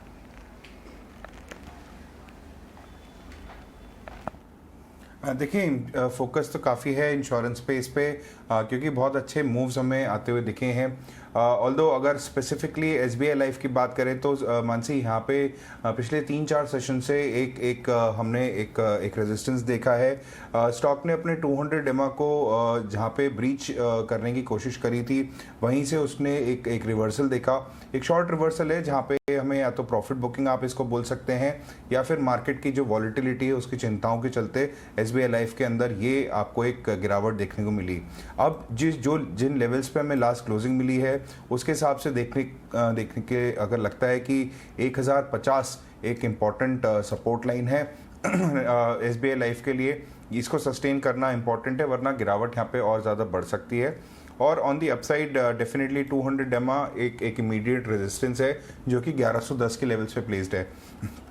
तो जो ट्रेडर्स हैं, आज चूंकि एक इवेंट भी है कंपनी के साथ में, तो थोड़ा सा ध्यान रखें लेवल्स को और इन्हीं लेवल्स के साथ में आप ट्रेड करें। आइए नूरेश को भी जोड़ते हैं अपने बातचीत में। Good morning नूरेश। नूरेश, क्या लग रहा है आपको, मार्केट पे क्या व्यू है आपका निफ्टी, बैंक निफ्टी, और किस तरह के ट्रेडिंग कॉल्स आप शेयर करेंगे आज सुबह? निफ्टी और बैंक निफ्टी में एक्सपेक्टेशन है कि आज टेस्ट होगा 17,450 जो रेजिस्टेंस है उसका, वहां पे थोड़ा टफ होगा वो क्रॉस करना, but stock specific action better होगा मिड कैप और स्मॉल कैप में, कि जैसे कल मिड कैप स्मॉल कैप्स ने अंडर परफॉर्म किया था, वो एक्सपेक्टेशन ये है कि आज mid caps and small caps में थोड़ा ज्यादा परफॉर्मेंस हो, और overall stock specific action continued रहेगा। सेम बैंक निफ्टी में भी जब तक 36,800 37,000 क्रॉस नहीं होता तब तक मोमेंटम स्ट्रांग नहीं होगा, बट सिलेक्टिव मूव जैसे बैंक्स में हम देख रहे हैं, पीएसयू बैंक्स में bank of Baroda, Canara bank ने कल एक स्विंग हाई क्रॉस किया था, तो ऐसे ही सिलेक्टिव मूव्स रहेंगे। स्टॉक स्पेसिफिक सबसे पहले बाई रहेगा भारती एयरटेल। काफी टाइम तक ये स्टॉक साइडवेज रहा है और फाइनली कल उसने ब्रेकआउट दिया है, एक ट्रायंगल ब्रेकआउट भी, और एक रेंज जो था 725 के ऊपर अच्छा क्लोज दिया है। मेरा मानना है यहाँ से ये एक नया ऑल टाइम हाई बना सकता है और 800 प्लस जा सकता है शॉर्ट टर्म में। Stop loss 715। दूसरा रहेगा बाय ऑन एनएमडीसी, जिसने एक ब्रेकआउट दिया था 2 दिन पहले और वहां से कंटिन्यूड रहा है, तो फॉलो अप मोमेंटम का टारगेट रहेगा 175, स्टॉप लॉस 157। और तीसरा रहेगा बाय ऑन वंडरला, जो एक ओपनिंग अप थीम बैठा है, स्टॉप लॉस 225, टारगेट 280। यहाँ पे भी एक मोमेंटम मूव आना चाहिए 245 250 के ऊपर, और ये एक स्टॉक है जो ओपनिंग अप थीम में अभी तक एक मोमेंटम मूव नहीं दिया है, तो यहाँ पे भी एक कैचअप होना चाहिए बाजार के साथ। Thanks very much for that Nooresh. आइए संजीव होता को भी अपने बातचीत में जोड़ते हैं। Good morning Sanjeev.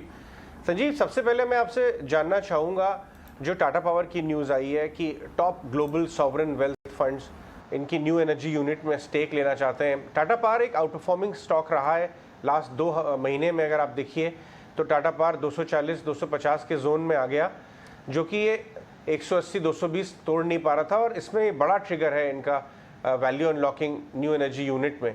आप टाटा पावर को कैसे देखते हैं? Good morning Ajay, can you hear me? हाँ बिल्कुल, आपकी आवाज़ आ रही है, वी कैन हियर यू, आगे बोलिए। Thanks. So Tata Power, if you see इसमें मल्टीपल ट्रिगर हैं अभी, और मुझे लग रहा है जिस तरह से पावर कंजम्पशन अभी इंडिया में बढ़ रहे हैं post this Covid third wave, उस पर Tata power is one of the best beneficiary. Secondly, इसका आरई का जो मोनेटाइजेशन का है वो बहुत दिनों से आज सुनने में मिल रहा है, 1 साल से हम सुन भी रहे हैं, लेकिन मैनेजमेंट का ये मानना है कि they will like to close this deal before March 31।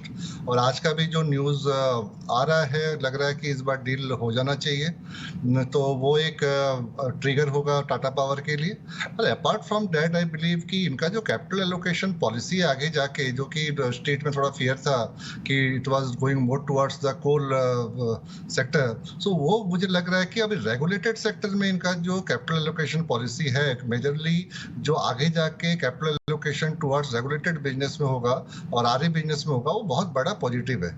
और अभी भी 2.2 टाइम्स चल रहा है अभी 24 पे, तो मुझे लग रहा है यहाँ से भी री रेटिंग ट्रिगर टाटा पावर के लिए बहुत बड़ा है, और मुझे लग रहा है it is going to be one of the best performing stock in the equity space. ठीक है संजीव, एक चीज़ आपसे और समझनी है, ये जो आज एक ब्लॉक डील हो रही है SBI लाइफ पे, इस पे आपका टेक क्या है?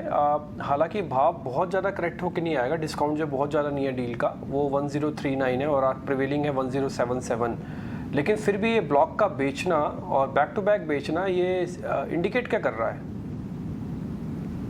कैनेडियन फंड ने कोटक में भी बेचा था, तो they are taking a technical एक कॉल ले रहे हैं to go underweight on some of the stock they are holding for so long. तो इसमें कोई सरप्राइज की बात नहीं है। तो आपने ये भी कहा कि अभी डिस्काउंट ज़्यादा है नहीं, क्योंकि अगर पूरा लाइफ इंश्योरेंस स्पेस देखें तो ऑलरेडी वो अंडर परफॉर्मेंस कर रहा है because of the Covid related this thing. उनका ऐसे भी अर्निंग्स परफॉर्मेंस ज़्यादा खास रहा नहीं है और वो अंडर परफॉर्म ही कर रहा है, पूरा स्पेस कर रहा है। तो मुझे तो कोई सरप्राइज इसमें नहीं लग रहा है कि इस पे ज़्यादा डिस्काउंट नहीं है, क्योंकि इसमें ज़्यादा गुंजाइश थी ही नहीं डिस्काउंट की। और ये एक टेक्निकल कॉल है कैनेडियन फंड की तरफ से, लास्ट वीक कोटक का हुआ, आज ये हुआ, तो आगे जाके और थोड़ा भी और कोई स्टॉक पे हो सकता है जहाँ पे इनका होल्डिंग है, तो they are taking a technical call to go underweight.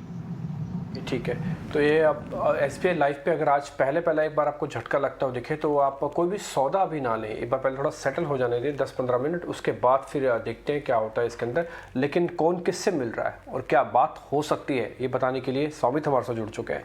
Saumit, बताएं आप। तो एक्सिस का जो केमिकल कॉन्फ्रेंस है, उसमें आज दो नई कंपनीज अपनी प्रेजेंटेशन करने वाली है और मीट करने वाली इन्वेस्टर्स के साथ, वो है मेघमानी ऑर्गेनिक्स और फाइन ऑर्गेनिक। उसके अलावा दो अडानी ग्रुप कंपनीज की भी आज इन्वेस्टर्स के साथ मीटिंग है। उसमें आते हैं अडानी टोटल गैस और अडानी पोर्ट, ये दोनों ही कंपनी DSP म्यूचुअल फंड के साथ आज मीटिंग करने वाली है। उसके अलावा 3 कंपनीज है जिनका ग्रुप ऑफ इन्वेस्टर्स के साथ मीटिंग है। पहला है आइनेस टेरोल्यूशन, ये सारे ग्रुप ऑफ इन्वेस्टर्स के साथ आज से लेकर 1 अप्रैल तक मीटिंग करने वाली है। JSW स्टील का भी काफ़ी इंस्टीट्यूशनल इन्वेस्टर्स के साथ और अल्ट्राटेक का भी काफ़ी इंस्टीट्यूशनल इन्वेस्टर्स के साथ आज मीटिंग है। उसके अलावा कुछ कंपनी स्पेसिफिक कुछ मीटिंग्स, पहले तो क्वेस्टकॉप का आज एनुअल एनालिस्ट मीट है जहां पे कंपनी अपने नेक्स्ट ईयर के प्लान सामने रखेगी इन्वेस्टर्स के सामने। उसके अलावा टाटा कंज्यूमर का एक इन्वेस्टर कॉल है। अभी ये इन्वेस्टर कॉल क्यों है? क्योंकि आज कंपनी का एक बोर्ड मीट है जहाँ पे वो इक्विटी इशू करने वाली है अराउंड 1.5% स्टेक, क्योंकि वो एक फॉरेन कंपनी को अपने साथ मर्ज करने वाली, तो शायद उसी के बारे में अपडेट देने के लिए ये इन्वेस्टर कॉल टाटा कंज्यूमर ने रखा होगा। उसके अलावा सिम्फनी का इनाम एसेट होल्डिंग के साथ मीटिंग है। गति का काफ़ी सारे सेल साइड एनालिस्ट और फ्रैंकलिन टेम्पलेटन के साथ मीटिंग है। क्राफ्ट्समैन ऑटोमेशन का HSBC के साथ, महिंद्रा हॉलीडेज का मोतीलाल ओसवाल के साथ और वेदांता का जैनिस हेंडरसन के साथ आज मीटिंग है। कुछ इंपॉर्टेंट मीटिंग्स हैं जो आपको कंपनी स्पेसिफिक थोड़ा सा ज़्यादा ध्यान देना होगा, बस यही आपको ध्यान रखना है। इसलिए हम ये छांट के आपके सामने एक पूरा एक लिंक कन्वर्ट करके लेके आते हैं। खबर वाले शेयर्स भी आपके लिए तैयार हैं और शरद आपको बताने वाले हैं। शरद, बताएं आप। जी, सोया फोकस में रहने वाला, यहाँ पे सेबी की तरफ से एक अनाउंसमेंट आई कि जो FPO थी वो उनकी जो आवेदन है वो वापस लिया जा सकता है रिटेल निवेशकों के लिए, और ये अगले 2 दिन तक ये विंडो रहने वाली है।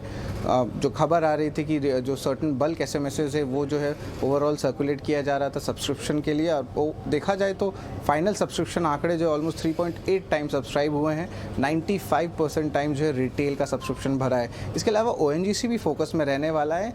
ये जो है अब रशिया की सोकोल ऑयल है वो 2 भारतीय OMCs को बेचेंगे, HPCL और BPCL को, और ये रुपी टर्म्स में बेचेंगे। लगभग 14 लाख बैरल का जो है खबर आ रहा है कि वो बेचना होगा, और ये $30 डिस्काउंट जो करंट ब्रेंट क्रूड प्राइस है उस पे होने वाले हैं। इसके अलावा टाटा स्टील भी फोकस में रहेगा। यहाँ पे बोर्ड ने जो है नोएल टाटा को जो है अतिरिक्त निर्देशक जो वाइस चेयरमैन है वो वाला पोस्ट दे दिया है।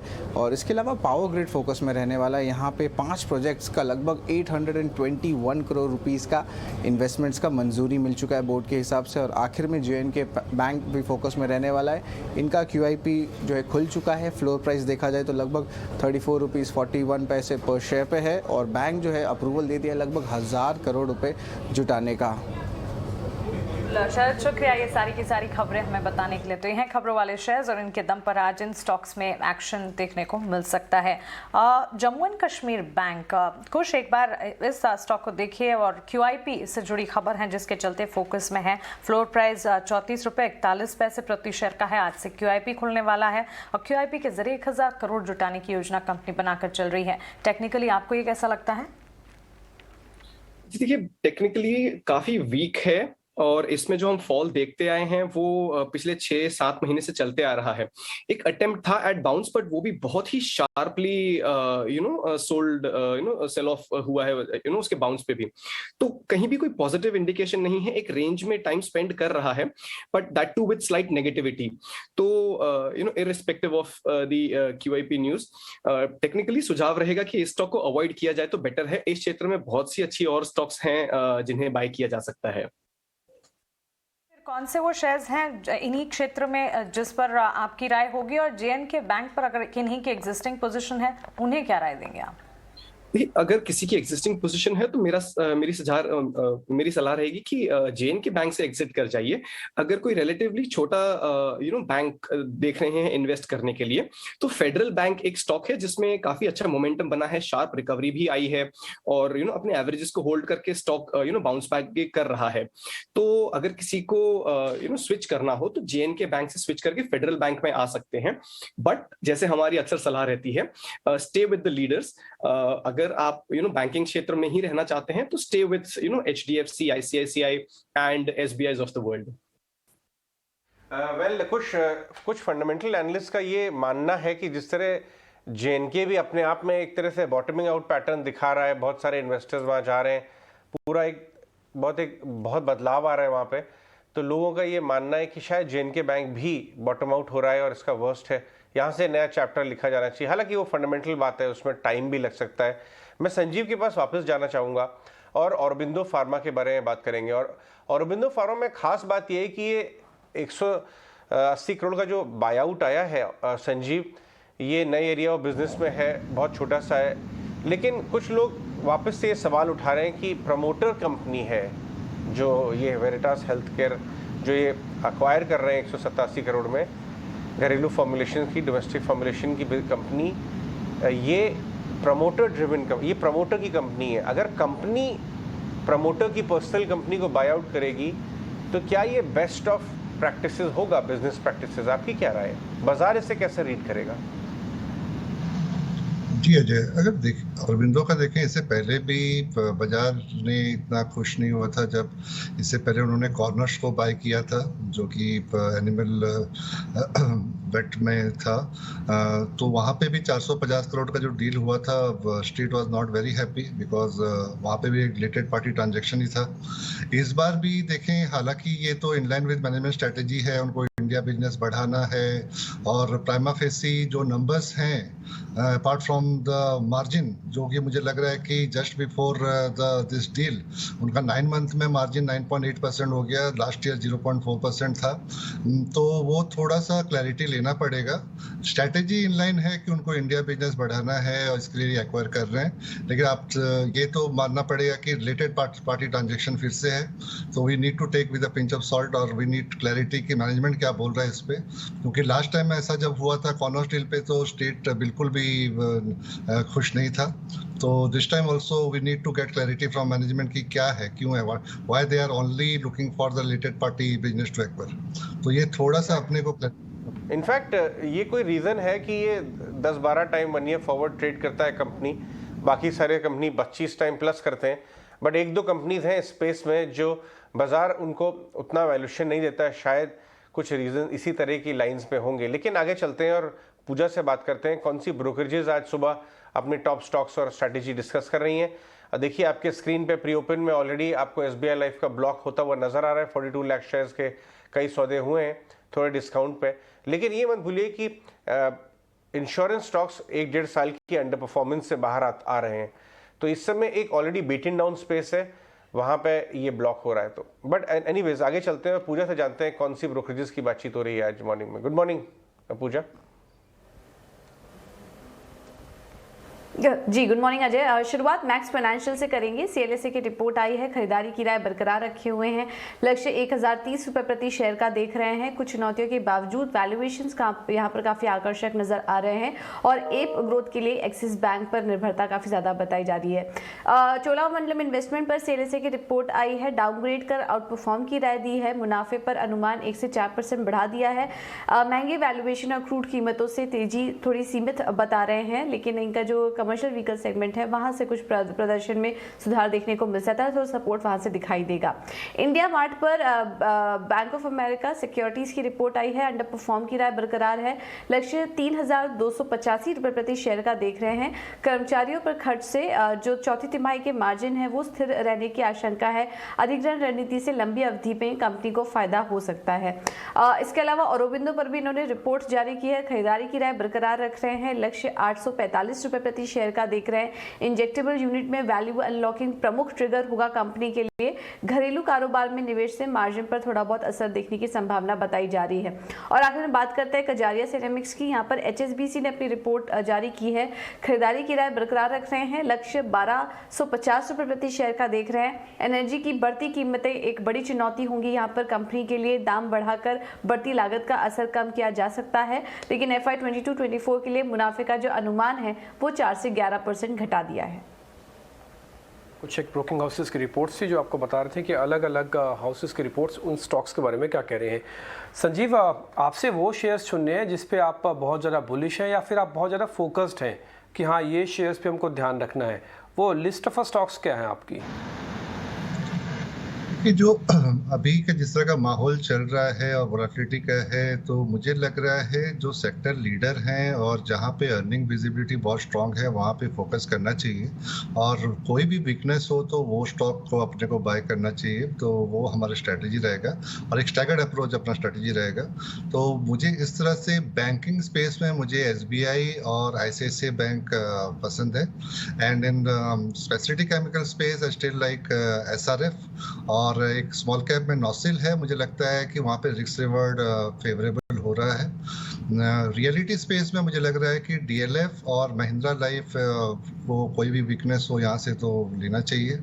इन बिल्डिंग मटेरियल अल्ट्राटेक और ग्रीन पैनल दो स्टॉक हैं जहाँ पे वीकनेस हो तो वहाँ बाय करना चाहिए। IT और फार्मा में तो कोई प्रॉब्लम है नहीं, तो वहाँ पे मुझे लग रहा है कि एक बास्केट बाइंग भी होना चाहिए, both in the large cap and mid cap space, so we are positive on that. In pharma also मुझे लग रहा है कि सिप्ला, सन फार्मा और मिड कैप में लॉरस और API में ये डिविज लैब, तो ये सब स्टॉक जो है मेरे रडार पे हैं और मुझे लग रहा है यहाँ से अच्छे खासे मूव दिखा सकते हैं। और बॉटम अप पिक्स में मुझे लग रहा है कि Rupa industry, KSB limited and Dhampur sugar और global spirit, these are the bottom up picks that we are suggesting to our client. ठीक है, तो ये बहुत सारे स्टॉक्स बताए हैं संजीव ने। आप भले अपना सेक्टर चुन सकते हैं, भले अपने स्टॉक्स चुन सकते हैं, लेकिन आप इन्हीं स्टॉक्स पे रहेंगे तो शायद आपको एक अच्छा बेनिफिट भी मिल सकता है। आगे बढ़ते हैं, कल के जो सुपर ट्रेंडर थे यानी कि सबसे तेज़ी से चलने वाले शेयर्स थे, क्या आज भी वो चलेंगे? इस पे क्वेश्चन है, यही पता करते हैं। ITC इंटरेस्टिंग है, 257 हो गया, बाजार में जब जब फॉल आया इसने इसको एब्जॉर्ब किया, अब 236 के ऊपर स्ट्रांगली खड़ा हुआ है। राहुल, ये इसी सीरीज के अंदर जो 31 तारीख को ख़त्म होने वाली है 275 का हो जाएगा, या रोल ओवर करना चाहिए कि नहीं करना चाहिए ITC को?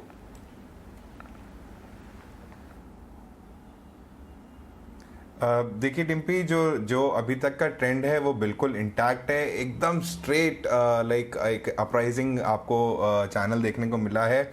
और जो जिस तरीके से अभी तक इस स्टॉक ने मार्केट की एक्सपेक्टेशंस के बियॉन्ड जाके परफॉर्मेंस दिखाई है, everybody is very happy to see ITC above 250 levels. तो मुझे लगता है कि देखिए स्टॉक तो है ही अच्छा, और ऑन द अपसाइड ये जो लेवल्स हैं करीबन 263 264 के, ये एक कहीं ना कहीं एक हर्डल की तरह काम करेंगे ऑन दी अपसाइड जर्नी। तो 275 तो थोड़ा सा डिफिकल्ट लगता है, बट डेफिनेटली मुझे लगता है कि 260 265 के लेवल्स आपको इजीली यहाँ पे देखने को मिलेंगे। Okay Sanjeev, hi good morning. Mansi this side, petrol diesel prices की अगर बात करें पर्टिकुलरली यहाँ पे फिर से दाम बढ़ते हुए दिखे हैं, और 8 दिनों में लगातार 7th टाइम ऐसा है कि प्राइसेस जो हैं बढ़ते हुए दिखे हैं। ऑफकोर्स इसका रिपल इफेक्ट एक ऑलरेडी स्ट्रेस सेक्टर्स पर दिखेगा, लेकिन साथ ही ऑयल मार्केटिंग एंड डिस्ट्रीब्यूशन के लिए जिस तरह के ट्रेंड्स अब बनते हुए दिखेंगे, आपकी राय क्या होगी? देखिए ओएमसीज के लिए जो अंडर रिकवरीज है अभी भी ऑन द स्पॉट बेसिस तो 14-15 रुपया है, और अगर 15 डेज का एवरेज ले तो 10-11 रुपये का इनका अंडर रिकवरीज है। तो they do not have a choice, they have to go for the price hike, और मुझे लग रहा है कि आने वाले 2 हफ्तों में भी प्राइस हाइक लेंगे ये, because then only they can turn around और थोड़ा प्रॉफिटेबिलिटी लेवल में आएंगे। तो इनका जो एवरेज मार्केटिंग मार्जिन है 2.73 रुपीज़ है, वो तो वहाँ से बहुत दूर है। तो थोड़ा सा ब्रेक इवन होने के लिए भी इनको 15-16 रुपए का प्राइस देना पड़ेगा, और 80 पैसे का हाइक अगर ये 20 दिन भी लेते हैं तब भी उनका 16 रुपए का हाइक होता है। Then only they can bring back the profitability, break even से थोड़ा सा ऊपर आएंगे, तो उनको तो लेना ही पड़ेगा, they don't have any choice. और अगर क्रूड 120 से ऊपर जाता है डेफिनेटली वो एक और कंसर्न होगा, अगर गवर्नमेंट का सपोर्ट नहीं होगा to cut the excise duty and all, तो डेफिनेटली ओएमसीज के लिए और बड़ा प्रॉब्लम होगा, because they can not pass on the entire thing. तो थोड़ा सा ओवरहैंग बना रहेगा ओएमसीज के लिए, तो how long they can pass on the price increase ये देखना पड़ेगा, but they do not have a choice, उनको करना ही पड़ेगा price hike to turn around. Really pass on तो करना पड़ेगा, बट कितना, ये सवाल ज़रूर है। ओवरहैंग यहाँ पर बरकरार रहेगा ऑयल मार्केटिंग एंड डिस्ट्रीब्यूशन के लिए। इस बीच कुछ पावर ग्रिड को देखिए, कल ये स्टॉक अच्छा परफॉर्म कर रहा था। न्यूज़ बेस इम्पैक्ट आज नज़र आ रही हैं। करीब 5 प्रोजेक्ट्स के लिए कंपनी को निवेश के लिए मंजूरी मिलती हुई दिखी है। 821 करोड़ निवेश के लिए पैनल की मंजूरियाँ हमें मिलती हुई दिखी है। न्यूज़ बेस इम्पैक्ट है। टेक्निकली आपके हिसाब से चार्ट्स कैसे हैं? पिछले कुछ दिनों के ट्रेंड्स को अगर देखें, पॉजिटिविटी ज़रूर देखने को मिली है। पिछले 1 महीने में स्टॉक परफॉर्म नहीं कर पाया, लेकिन कल के सत्र में अच्छी तेजी थी और पिछले 5 सेशंस में भी परफॉर्मेंस दिखी है। जी हिमांशी, देखिए ये स्टॉक एक बैंड में, एक रेंज में ट्रेड कर रहा है। अगर हम एक्सट्रीम्स को जरा सा इग्नोर करें तो काफी समय से स्टॉक एक बैंड में ट्रेड कर रहा है, जो है करीब 200 से लेके 218-220 के लेवल्स, इसी रेंज में है। इसी रेंज में वॉलेटिलिटी भी बनी है। अगर कोई लॉन्ग करना चाहे तो न्यूज और करंट मोमेंटम के हिसाब से इसे 200 के स्टॉप लॉस से लॉन्ग किया जा सकता है। दी ओनली थिंग इज कि यहाँ से पे ऑफ जो है वो बायर्स के फेवर में नहीं होगा, क्योंकि 218-220 के आसपास का सपोर्ट है जो 6 रुपए ऊपर है, और सपोर्ट रेजिस्टेंस जो है वो 218 के आसपास, और सपोर्ट 200 का है। तो पे ऑफ कहीं ना कहीं फेवरेबल नहीं होगा। ट्रेड किया जा सकता है, but as I said it's not a very convincing और a very favourable trade. But हाँ, शॉर्ट साइड पे रहना बिल्कुल एडवाइजेबल नहीं है। कोई ट्रेड लेना चाहे तो एक शॉर्ट स्टॉप लॉस से बाय साइड पे रह सकते हैं स्टॉक में। ओके, ठीक है संतोष, पहले तो माफ़ी चाहता हूँ, काफ़ी देर से मतलब आप तक हम पहुँच नहीं पाए, लेकिन जब आ ही रहे हैं तो आप एक शानदार सा बैंकिंग का एक स्टॉक्स बताइए, क्योंकि कल क्या हुआ था ना, निफ्टी से बैंक निफ्टी ज़्यादा ठीक लग रहा था। आज देखो शैलो मार्केट है, ये बैंक निफ्टी को देखोगे ना शैलो दिखेगा, बट जैसी पॉजिटिव आएगा तो चलेगा भी बहुत फास्ट। तो एक मेरे को बैंकिंग का स्टॉक सबसे चाहिए। एक तो मैंने आईसीआईसीआई बैंक बताया ही है, वो मुझे लगता है आउट परफॉर्म करेगा और ओवरऑल मार्केट को सपोर्ट करेगा, और बैंक निफ्टी का नॉर्मली आईसीआईसीआई बैंक के डायरेक्शन में बैंक निफ्टी मूव करता है। इसके अलावा पीएसयू बैंक्स कल बहुत अच्छा मोमेंटम दिखा रहे थे, जिसमें एसबीआई में ब्रेकआउट आना बाकी है, लेकिन बैंक ऑफ बड़ौदा में ऑलरेडी ब्रेकआउट आ चुका है। तो मुझे लगता है बैंक ऑफ बड़ौदा में और तेजी देखने को मिल सकती है। स्टॉक 115 रुपए 117 रुपए तक जा सकता है। ठीक है, जब क्रूड गिरता है तो इमीडिएट इफेक्ट जरूर आता है। बर्जर पेंट पे या फिर एशियन पेंट पे राहुल कोई असर पड़ेगा? जरा जल्दी से बता दीजिए, बर्जर एशियन आज लेना चाहिए कि नहीं लेना?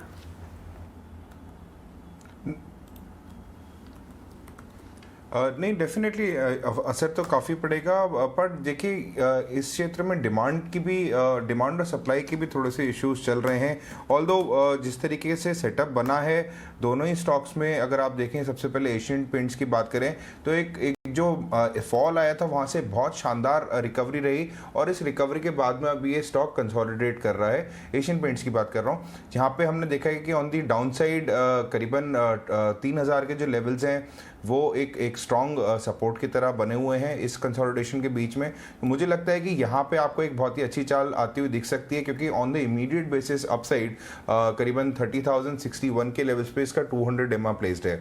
ये लेवल्स जैसे ही क्रॉस करेगा तो यहाँ से एक अच्छी आपको एशियन पेंट्स में चाल आती हुई दिख सकती है, जो कि करीबन इस स्टॉक को ले जा सकती है 3120 के लेवल्स तक। तो ये एक अच्छा सेटअप बन सकता है दिन के लिए। और सिमिलरली हमने बर्जर पेंट्स में भी सिमिलर चीज़ देखी है कि एक डाउन साइड जब मार्केट का फॉल आया था वहाँ से एक अच्छी रिकवरी देखने को मिली, और अब स्टॉक कंसोलिडेट कर रहा है। तो मेरे हिसाब से अगर दोनों में से अगर कोई सिलेक्शन बनाना चाहे तो एशियन पेंट्स का सेटअप ज़्यादा बेटर लगता है टेक्निकली मुझे, रादर देन बर्जर पेंट्स। तो ये ओवरऑल इस पेंट्स क्षेत्र से मेरी सलाह रहेगी। पर क्रूड इम्पैक्ट के चलते ये नजरिया बनता हुआ। इस बीच प्री ओपन ट्रेड्स आपके टीवी स्क्रीन पर आप देख रहे हैं और हमारे एक्सपर्ट्स ने यहाँ पर बाजार में निफ्टी, बैंक निफ्टी पर अपना नजरिया क्या बताया था आपके टीवी स्क्रीन पर, वो भी आप लगातार देख रहे हैं। हमारे साथ टेक्निकल एक्सपर्ट की पूरी पैनल जुड़ी हुई है और तमाम एक्सपर्ट्स का ये कहना है कि आज बाजार में निफ्टी और बैंक निफ्टी दोनों पर खरीदारी के मौके बनते हुए दिखेंगे। नरेश मिरानी जी का ये कहना है कि अगर पोजीशन है उसे होल्ड किया जा सकता है और होल्ड पोजीशंस पर उनकी राय ज्यादा तौर पर बनती हुई निफ्टी बैंक निफ्टी दोनों के लिए बनती हुई। लेकिन इसके अलावा राहुल, संतोष, कुश और कुणाल का नजरिया जो है बाजार पर बुलिश और हो भी क्यों ना शुरुआती संकेत अच्छे दिखे, कल की रिकवरी हमें याद है और फिलहाल यहाँ पर ट्रिगर्स ओपनिंग प्री ओपन में जो नजर आ रहे हैं अच्छी तेजी के बीच ही यहाँ पर कामकाज देखने को मिल रहा है।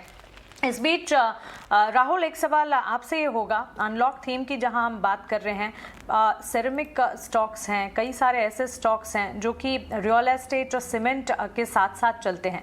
अब सेरेमिक पर, कजारिया सेरेमिक पर एक ब्रोकरेज रिपोर्ट अभी पूजा हमें बता रही थी, पर्टिकुलरली यहाँ पर भी एक इम्पैक्ट दिखता है। Slowly and eventual impact movements होते हैं, इसलिए ज़्यादा तौर पर ये नज़र में नहीं आते। लेकिन इन स्टॉक्स पर आपका नज़रिया क्या होगा?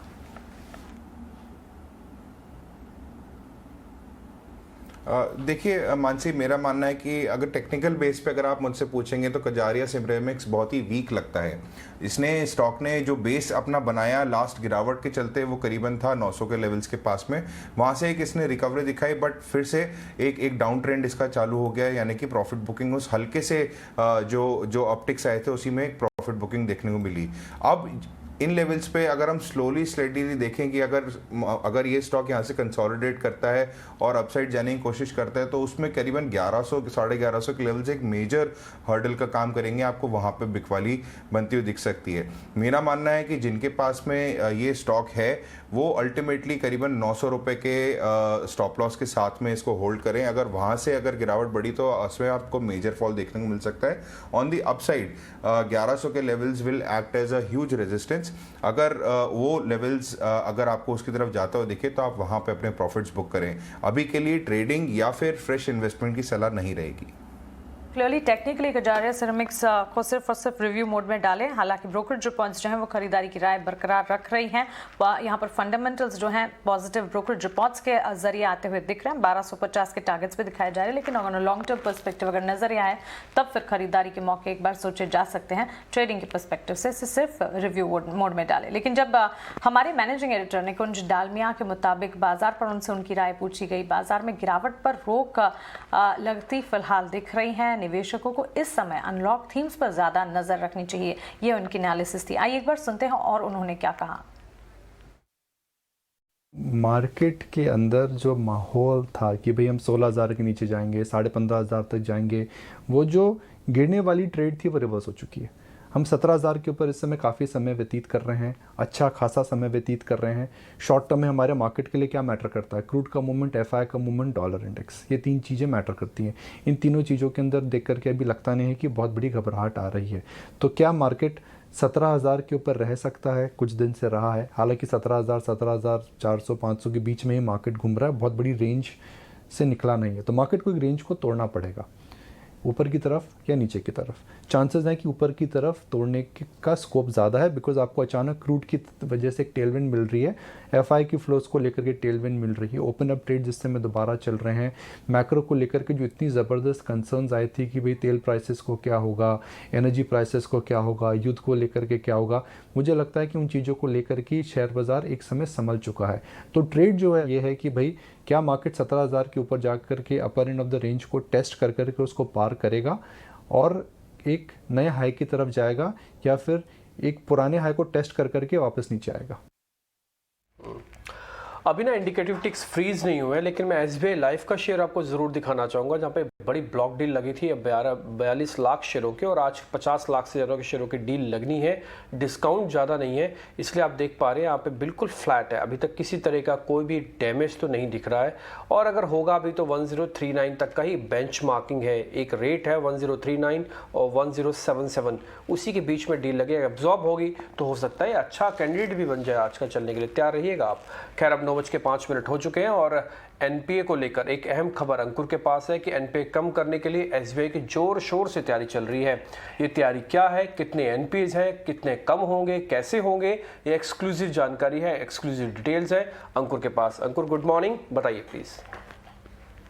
जी हाँ, स्टेट बैंक ऑफ इंडिया ने 17,000 करोड़ रुपए के एनपीएस आइडेंटिफाई किए हैं क्लीन अप के लिए, और हमें जो जानकारी मिली है उसके मुताबिक 6,200 करोड़ रुपए के एनपीएस एआरसी को ऑक्शन किए गए Q4 यानी कि मार्च क्वार्टर में। साथ ही साथ 11,000 करोड़ रुपए के एनपीएस जो हैं वो NARCL में ट्रांसफर होने हैं फेज 1 में। हालांकि NARCL के फॉर्मेशन में कुछ देरी जरूर हुई है, लेकिन बैंक की एक्सपेक्टेशन यही है कि 31 मार्च तक ये बैड लोन ट्रांसफर्स हो जाएंगे। आपको हम ये भी बता दें कि अगर ये जो भी ट्रांसफर होगा NARCL में 15:85 सिक्योरिटी रिसिप्ट्स के स्ट्रक्चर से होगा, तो चूंकि इन सारे लोन्स का ऑलरेडी प्रोविजन किया हुआ है 100% बैंक ने, तो Q4 में ये रिजल्ट्स के साथ आपको दिख सकता है। जिन अकाउंट्स का ऑक्शन किया गया था वो अकाउंट्स ऐसे थे जहां पर 500 करोड़ से कम का एक्सपोजर था, उसको बैंक ने एआरसी के ऑक्शन के जरिए निकाला, और बाकी जो अकाउंट्स थे जो 500 करोड़ से ऊपर के थे वो फेज 1 में 11,000 करोड़ रुपए को आइडेंटिफाई किया है। ऐसे अकाउंट्स को उनको NARCL में रिजॉल्व किया जाएगा। जो NARCL के साथ साथ सरकार ने दूसरी कंपनी बनाई है IDRCL, वो इसको रिजॉल्व करेगा। तो ओवरऑल एक्सपेक्टेशन यही है कि इन सारे एनपीए के रिजोल्यूशन से कुछ रिकवरी हो सकती है, जो कि आपको Q4 के नतीजे में स्टेट बैंक ऑफ इंडिया के दिखाई देगी।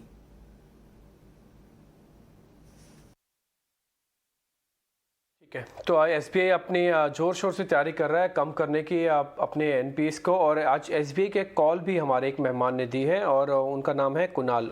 कुणाल तो खैर अभी नहीं होंगे हमारे साथ, लेकिन राहुल एक बार आप जरा एसबीआई के चार्ट चेक करेंगे वापस से।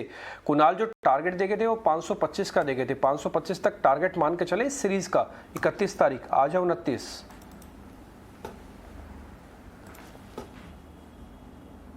जी डिम्पल, बिल्कुल देखिए सेटअप बहुत स्ट्रांग है, और पीएसयू बास्केट से जिस तरीके से हमें कल भी चाल देखने को मिली है, मुझे लगता है कि बैंकिंग काफ़ी ज़्यादा फोकस में रहने वाला है, और इसी के चलते हम एसबीआई को अवॉइड नहीं कर सकते अगर हम बैंकिंग और पीएसयूज़ की बात कर रहे हैं। अच्छी बात यह है कि स्टॉक ने कल के सेशन में अपने 89 डेज के वेटेड मूविंग एवरेज के ऊपर जाके क्लोजिंग देखने को मिली, तो ये बहुत ही बढ़िया संकेत देता है। और जिस तरीके से रिकवरी पाथ चला था, अभी इसने साइडवेज कंसोलिडेट भी किया है।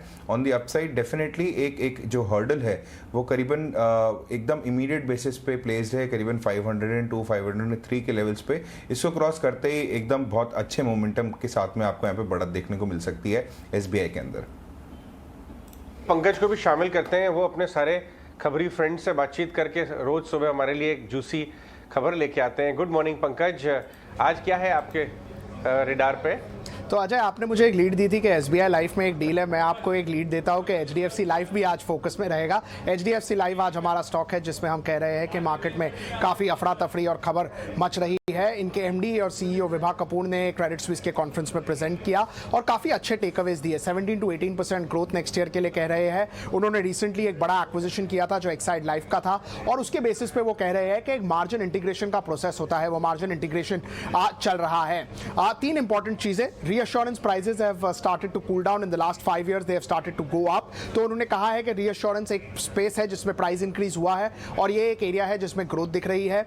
रिसेंटली उन्होंने नए एफएमपी प्रोडक्ट्स लॉन्च किए हैं जो एक market slightly different than what was there earlier, उसमें उन्हें एक अच्छा ट्रैक्शन मिल रहा है। और मोर इंपॉर्टेंटली लास्ट 2 साल से जब से कोविड हुआ है, डिजिटल में उन्होंने बाकायदा ये कहा है कि जो डिजिटल में भी बहुत सारे प्रोडक्ट्स ऐसे आ गए हैं जो काफ़ी समझा के इन्वेस्टरों को बेच रहे हैं ये प्रोडक्ट्स, तो उनमें ट्रैक्शन काफ़ी अच्छा है। वो बिलीव करते हैं कि digital specially on those lines where there is a help desk, उन्हें लगता है कि वो वहाँ से ग्रोथ और ग्रोथ पोटेंशियल काफ़ी अच्छा आएगा। स्टॉक एक अंडर परफॉर्मिंग स्टॉक रहा है पिछले 1 साल में। I think it is done much worse than what Nifty has done, but management की कमेंट्री FY23 के लिए क्रेडिट स्विस एशिया कॉन्फ्रेंस में काफ़ी पॉजिटिव रही है।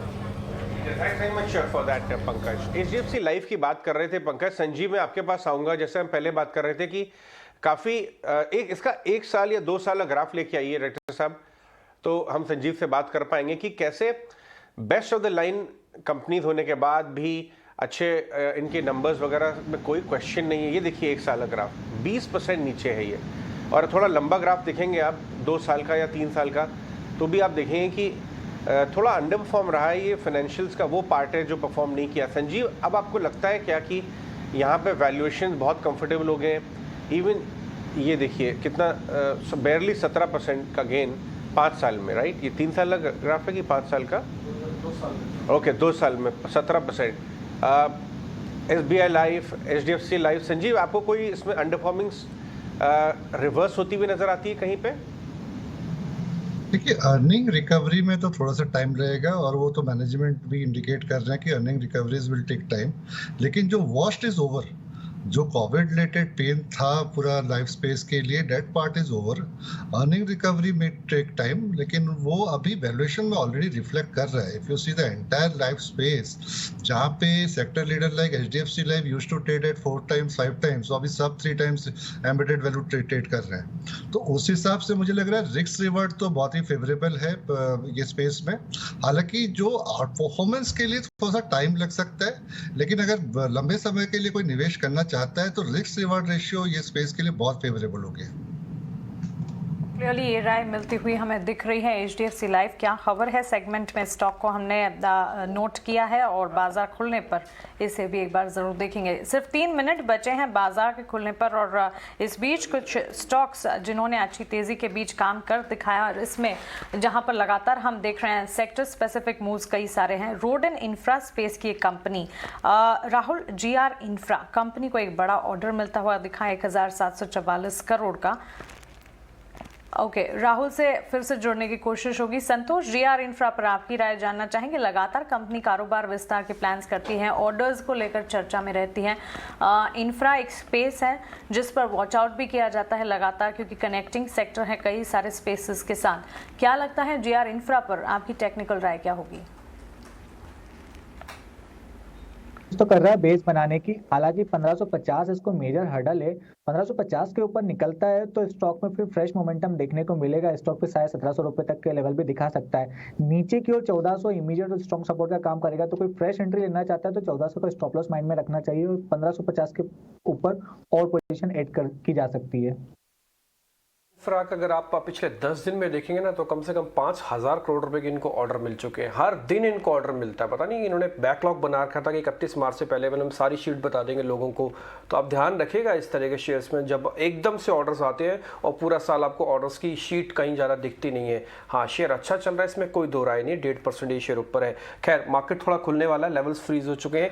इंटरेस्टिंग है SBI लाइफ, जिसमें आज ब्लॉक डील लगी थी 42 लाख शेयरों की। ये बात काफ़ी हद तक तय था कि जो एक्सचेंज ऑफ हैंड्स है वो एक पॉजिटिव नोट में भी कन्वर्ट हो चुके हैं। कुछ ऐसा ही होता हुआ दिखा है, क्योंकि डिस्काउंट जो पहले 3% का बोला जा रहा था, बाद में मार्केट में खबर आने लगी कि 1039 ही लास्ट लेवल होगा और बेंचमार्किंग होगा 1077, जिस पे पहले ही आपको तो इंडिकेटिव प्राइस ही नहीं आया, तो इससे पहले 42 लाख शेयरों को डील में डाल दिया गया था। तो इससे ये तो क्लियर ही था कि 1077 पे मेजर चंक ये क्लियर कर रहे हैं। 55 लाख जरा शेयर्स थे। दूसरा, एशियन पेंट, थोड़ी देर पहले हम आपको डिस्कस कर रहे थे, क्रूड का इंपैक्ट इस पे आया। HDFC लाइफ आज अच्छा बढ़त के खुलेगा 0.5%। पंकज आपको एक खबर भी बता रहे थे इसके बारे में। एक्सिस बैंक और कोटक बैंक, आज सुबह अजय भी जब हमारे साथ डिस्कस कर रहे थे तो उन्होंने बताया था कि एक्सिस बैंक और कोटक, ये दो ऐसे बैंक हैं जो बैंक निफ्टी के अंदर कल भी काफी अच्छी परफॉर्मेंस दिखा रहे थे। आज भी ICICI, माफ कीजिए, और आज कोटक भी है, और अजय आज HDFC बैंक भी पार्टिसिपेट करेगा, HDFC के ट्विंस भी पार्टिसिपेट करेंगे। ये दो ऐसे बैंक है। रिलायंस इंडस्ट्रीज को तो भूलें ही ना आप। अगर आज 17,200 को बचाने में, 17,400 तक लाने में सबसे बड़ा अगर किसी का कंट्रीब्यूशन है वो इसी शेयर का है, वो है रिलायंस इंडस्ट्रीज, 2640 के आसपास है। और आज ऑल मार्केटिंग कंपनीज भी आपको बढ़ के ही खुलती हुई दिखेंगी। जहां पे पहला टिक दिखेगा नुकसान का, वो दिखेगा ONGC पर, डिविस लैब पर, आइशर मोटर पर, कोटक माफ कीजिए हिंडाल्को पर। ये कुछ वो शेयर्स होंगे जो आज कमजोर खुलने वाले हैं। और थोड़ी देर में हम आपके सामने एक एक्सक्लूसिव रिसर्च भी लेके आएंगे, जहां पे चाइना के अंदर जो लॉकडाउन की सिचुएशन है और जो क्रूड का इंपैक्ट है, उससे भारत भी कहां पे कनेक्टेड है और किस तरह से FIs कनेक्टेड है, ये सब कुछ आपके सामने हम रिसर्च लेके आएंगे। अब आज एक और शेयर है जो कि ओपन अप थीम है। आज निकुंज कुमार साहब जो जुड़े थे वो ये भी बात कह रहे थे कि जो ओपन अप वाली थीम है ना, वहाँ पे आप जरा ध्यान रखिएगा। उसमें से एक शेयर आपको दिखाता हूँ मैं, वो है इंटरग्लोब एविएशन, यानी कि इंडिगो। ये शेयर आज फिर से मजबूती रख सकता है। आप एक और शेयर पे ध्यान रखिएगा, वो है ICICI प्रू। आज इंश्योरेंस के सारे शेयर ठीक है। ओपनिंग टिक आप एडवांस डिक्लाइन के साथ देखिएगा 1100 शेयर 200 शेयरों के मुकाबले बढ़त दिखाए हैं। 71 पॉइंट की बढ़त निफ्टी पर। अच्छी बात है कि एसजीएक्स निफ्टी के हिसाब से उतना गैप के साथ नहीं खुले, तो आज आपको स्टार्टिंग में थोड़ा रूम मिल सकता है 50-60 पॉइंट निफ्टी का एक झटके के साथ। इस पे आप ट्रेड रखिएगा। बैंक निफ्टी का परसेंटेज हाई है आज निफ्टी के मुकाबले। वजह आपको साफ पता थी कि 4-5 बड़े वेटेज वाले शेयर्स आज बढ़कर आपको खुल रहे दिख रहे हैं। क्रूड का इंपैक्ट आपको स्टार्टिंग में दिख गया है एशियन, बर्जर, इंडिगो जैसे शेयर्स में, और ये ओपन अप थीम के अंदर भी हासिल होते हुए दिखेंगे। एसबीआई लाइफ अब 2% ऊपर है, 1100 का भाव आपको दिख रहा है। ये थोड़ा सा और शांत होने दीजिएगा। अगर आज 1077 जो कल की क्लोजिंग है उसके नीचे नहीं जाता तो आज का सबसे वॉचफुल शेयर हो जाएगा एसबीआई लाइफ और एचडीएफसी लाइफ दोनों ही देखिएगा। आज एचडीएफसी लाइफ भी करीब 0.5% ऊपर है और आईसीआईसी प्रू भी आप नोटिस कर सकते हैं अगर लिस्ट में डालना चाहें। 500 के ऊपर आके आप ट्रेड करने लग गया एसबीआई, ये बैंकिंग का एक दिग्गज जो आज शामिल हो सकता है। इसके अलावा इंडसइंड बैंक भी अब 940 के इंपॉर्टेंट लेवल पे है। आपको ध्यान देना थोड़ा स्टील वाले शेयर्स पे भी आज इनमें परसेंटेज गेन नहीं होगा, लेकिन हेजिंग का काम कर सकते हैं। अगर आईटीआर थोड़ा भी वीक होता है तो उसकी वेटेज को काफी हद तक खत्म करेगा। ये टाटा स्टील, जेएसडब्ल्यू स्टील, इस तरह के कुछ एक शेयर। तो कुल मिला के मार्केट की आज की ओपनिंग ठीक है, अच्छी ओपनिंग है। और आज की ओपनिंग के बाद मैं कुछ एक ऐसे शेयर्स भी आपके स्क्रीन पर रख देता हूँ जल्दी से जो निफ्टी के इतर है, निफ्टी से हटके हैं। जैसे मैरिको आज ये करीब 1.5% ऊपर है, जैसे कि डाबर 1% ऊपर है। कल हम बात भी कर रहे थे ठंडा कूल की, इमामी की, तो आज सारे शेयर एफएमसीजी वाले थोड़ा और चलते दिखे, तो उसका इम्पैक्ट भी आता है। पिरामिड एंटरप्राइज 2200 के ऊपर वापस आ गया है। आज ये शेयर नोटिस करने वाला शेयर होगा कि 2200 के ऊपर शॉर्ट कवरिंग कराता है। सामने 31 तारीख की एक्सपायरी खड़ी हुई है, तो इंटरेस्टिंग है। अब हम 17,290 के आसपास है। पहला टिका था 17,300 का, इसलिए हमारी टिकर वाली टीम ने लिखा है कि 17,300 के ऊपर खुले हैं। मानसी आपको बता रही है मिड कैप के यानी कि छोटे मझोले शेयर्स वो कहाँ पे खुले हैं। Sure, not at all a bad start. अच्छी तेजी के बीच हर सेक्टर हर पॉकेट में हम तेजी देख रहे हैं। मिड कैप स्पेस की अगर बात करें, लगातार हम बता भी रहे हैं मिड कैप स्मॉल कैप में मौके आपको बेशुमार मिलेंगे। अदानी पावर का स्टॉक देखिए 2% की बढ़त के साथ ट्रेड करता हुआ। आईसीआईसीआई सिक्योरिटीज यहाँ पर 1.5% की तेजी। टाटा पावर, एमजीएल जैसे स्टॉक्स जो लगातार फोकस में है। डिक्सन टेक्नोलॉजीज करीब 1.5% की बढ़त। और रियल एस्टेट थीम हम देख रहे हैं mid cap real estate space में अच्छी तेजी के बीच कामकाज है। ओबरॉय रियल्टी पर्टिकुलरली अगर आप देखेंगे यहाँ पर अच्छी तेजी के बीच कामकाज देखने को मिल रहा है। इस बीच हमारे एक्सपर्ट्स ने बाजार खुलने से पहले जो अपने स्टॉक स्पेसिफिक रिकमेंडेशंस बताए थे बिल्कुल सही और सटीक साबित होते हुए दिख रहे हैं। टाइटन पर जहां पर हमें राय मिलती हुई हमारे एक्सपर्ट की तरफ से मिली थी। टाइटन का स्टॉक देखिए कुछ की राय थी, अच्छी तेजी के बीच शुरुआत होती हुई 2543 के लेवल्स पर बढ़त पर ये स्टॉक ट्रेड करता हुआ। इस बीच आईसीआईसीआई बैंक संतोष की तरफ से ये राय आती हुई देखने को मिली थी और आईसीआईसीआई बैंक अगर आप देखेंगे अच्छी तेजी के बीच। निजी बैंक क्षेत्र फिलहाल सबसे ज्यादा अच्छा परफॉर्मेंस दिखाने का दम रख रहा है। सबसे ज्यादा आउट परफॉर्मेंस भी यहाँ पर से आती हुई देखने को मिली। एक बार अल्कार्गो लॉजिस्टिक्स के काउंटर को देख लीजिए, यहाँ पर राहुल की राय आती हुई दिखी थी। ये स्टॉक शार्प स्पाइक के साथ अच्छी तेजी पर कामकाज, तो क्लियरली इसी से हम आपको बता सकते हैं कि बाजार खुलने से पहले हमारे टेक्निकल एक्सपर्ट ने जो राय दी सटीक यहाँ पर साबित होती हुई नजर आ रही है। इस बीच वापस लौटते हैं मिड कैप स्पेस में जहां पर एक्शन देखने को मिल रहा है और वहां कहां मौके बनते हुए दिख रहे हैं। पर्टिकुलरली आपसे शुरुआत करना चाहूंगी संतोष, सबसे पहले तो आपकी कॉल्स तीनों एक्सपर्ट्स की अच्छी नजर आ रही हैं, जिसके लिए ढेरों बधाई। पेज इंडस्ट्रीज का काउंटर देखिए। टेक्सटाइल स्पेस की अगर बात करें लगातार खबरों में रहा, अब फिलहाल हम देख रहे हैं एक मंद सी चाल टेक्सटाइल स्पेस में इन दिनों नजर आ रही है। ऑफकोर्स सरकार का बड़ा फोकस रहता है इस सेक्टर पर। मिड कैप में पेज इंडस्ट्रीज आज तेजी दिखा रहा है, आपकी राय क्या होगी? एग्जिस्टिंग पोजीशंस ऑफ कोर्स काफी ज्यादा वैल्यू बढ़ी है इसकी, लेकिन अगर किन्हीं की एग्जिस्टिंग पोजीशन है यहां से क्या लगता है? स्टॉक एक अच्छा बेस बनाने की कोशिश कर रहा है 40,000 रुपीज़ के लेवल के आसपास, तो 39,000 के स्टॉप लॉस से स्टॉक को होल्ड करना चाहिए। और जैसे ये 42,000 के ऊपर निकलेगा हमको नए हाई भी देखने को मिल सकते हैं। वहीं टेक्सटाइल में ट्रेंड का स्ट्रक्चर काफी बुलिश है, तो ये स्टॉक आउट परफॉर्म कर सकता है एक्सपायरी वीक में, क्योंकि यहाँ पे फ्रेश ब्रेकआउट देखने को मिला था, कंसोलिडेट कर रहा है। इस स्टॉक में हमको शायद 1,400 रुपए तक के लेवल देखने को मिल सकते हैं। राइट, टेक्सटाइल स्पेस पर और पर्टिकुलरली पेज इंडस्ट्रीज पर आती हुई यहाँ पर नजर आ रही है। इस बीच एसबीआई लाइफ, एचडीएफसी लाइफ जैसे स्टॉक्स देखे हमने बाजार खुलने से पहले, इस पर भी आपको एक राय दी थी। एचडीएफसी लाइफ इनफैक्ट आप देखिए हमारी तरफ से हमारी खबर क्या है, इस सूची का एक शेयर रहा करीब 1.25% की बढ़त के साथ यहाँ पर भी ट्रेड्स देखने को मिल रहे हैं। मार्केट के हीट मैप को अगर देखेंगे हरे निशान के साथ हर तरफ आपको अच्छी तेजी के बीच ही कामकाज दिखेगा। सीमेंट स्पेस आज अच्छा परफॉर्म कर रहे हैं। Rahul, UltraTech cement, Shri cement जैसे स्टॉक्स को अगर देखें करीब 1.5% की तेजी के साथ खुलते हुए अच्छी बढ़त जो है इंटैक्ट है, कायम है। दोनों स्टॉक्स, ग्रासिम भी अच्छी तेजी दिखा रहा है, राय क्या होगी?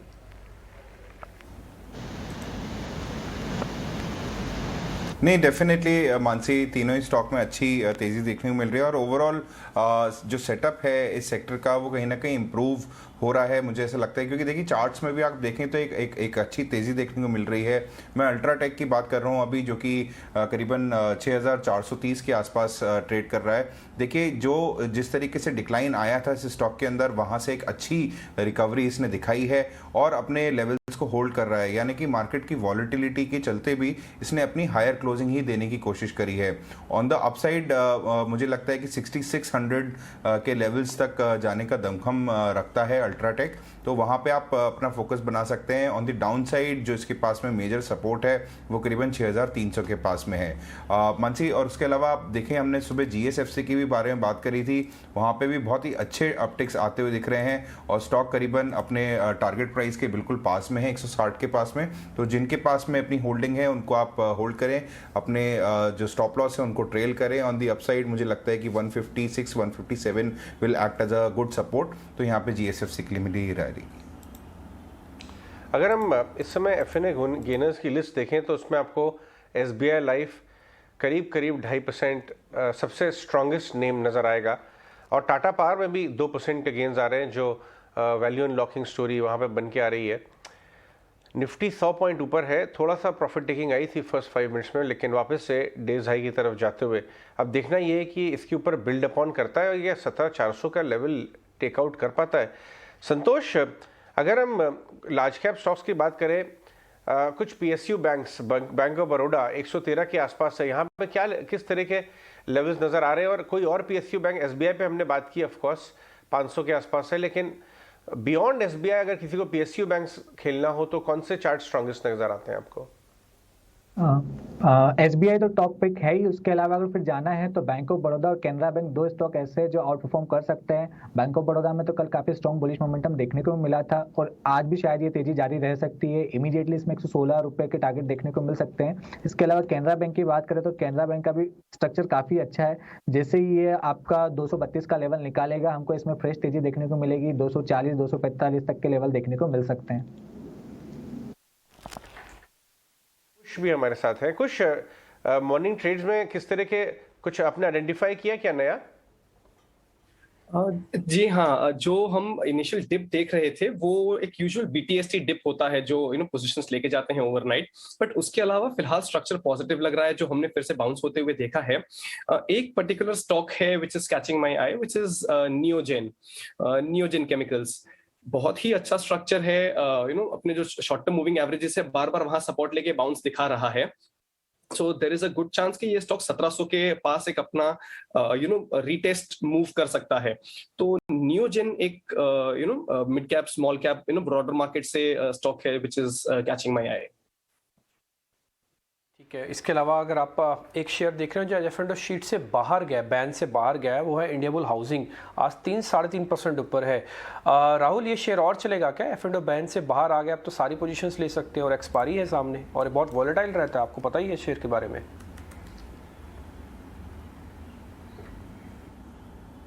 नहीं, डेफिनेटली। और जिस तरीके से अब ये वॉलेटिलिटी के चलते स्टॉक के अंदर काफ़ी गिरावट भी हमको देखने को मिली थी, बट जिस तरीके से अब इस स्टॉक ने होल्ड किया है अपने लेवल्स को, मुझे लगता है कि कहीं ना कहीं आपको यहाँ पे अच्छी बढ़त आती हुई दिखेगी। और उसके अलावा डिपी देखेंगे कि हमने देखा है कि जब भी ये स्टॉक F&O बैंक के बाहर आता है तो यहाँ से एक अच्छे आपको अपटिक्स आने चालू हो जाते हैं। और जिस तरीके से अभी तक का सेटअप रहा है, देखिए 4% के आसपास की बढ़ावट हमको यहाँ पे देखने को मिल चुकी है।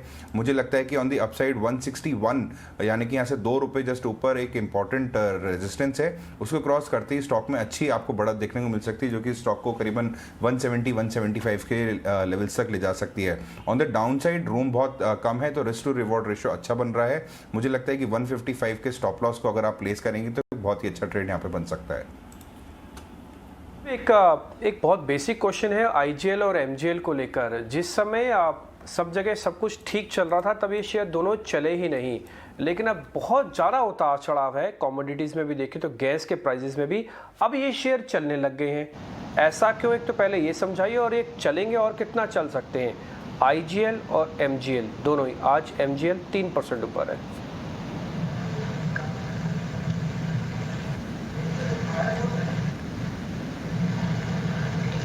संजीव सुन पा रहे हैं, आप तक आवाज आ रही है?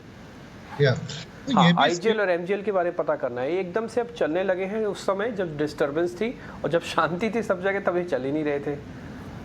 तो ये भी देखिए, ये भी अनलॉक थीम का एक हिस्सा है। ये भी जो स्पेस है पूरा अंडर परफॉर्म किया था, चले नहीं थे स्टॉक। और जैसे जैसे अभी स्कूल खुल रहे हैं, मोबिलिटी बढ़ रही है, they are taking price hike, तो मुझे लग रहा है कि IGL MGL में भी एक वैल्यू बाय तो बनता है। तो बाउंस बैक तो डेफिनेटली ये दोनों स्पेस में देखने को मिल भी रहा है और आगे जाके भी थोड़ा बहुत और देखने को मिलेगा, क्योंकि ये जो दोनों हैं MGL और IGL, दोनों is a part of the unlock theme that is going on. तो मुझे लगता है यहाँ से भी थोड़ा मोमेंटम इस दोनों स्पेस में बना रहेगा। और वैल्यूएशन के हिसाब से देखें तो ऊपर के स्तर से बहुत ज्यादा करेक्ट हुए हैं, तो वो एक अच्छा वैल्यूएशन भी एक अट्रैक्टिव लेवल पे आ चुका है। तो थोड़ा मोमेंटम बना रहना चाहिए इसमें। मोमेंटम बना रहने के यहाँ पर संकेत मिलते हुए दिख रहे हैं। इस बीच संतोष, ब्रिगेड एंटरप्राइजेस को देखिए शार्प अप मूव के साथ अच्छी तेजी के बीच यहाँ पर कामकाज 3% के ऊपर की तेजी, और ये तेजी जो है लगातार बढ़ती हुई दिख रही है 525 के लेवल्स पर। ये कैसा लग रहा है?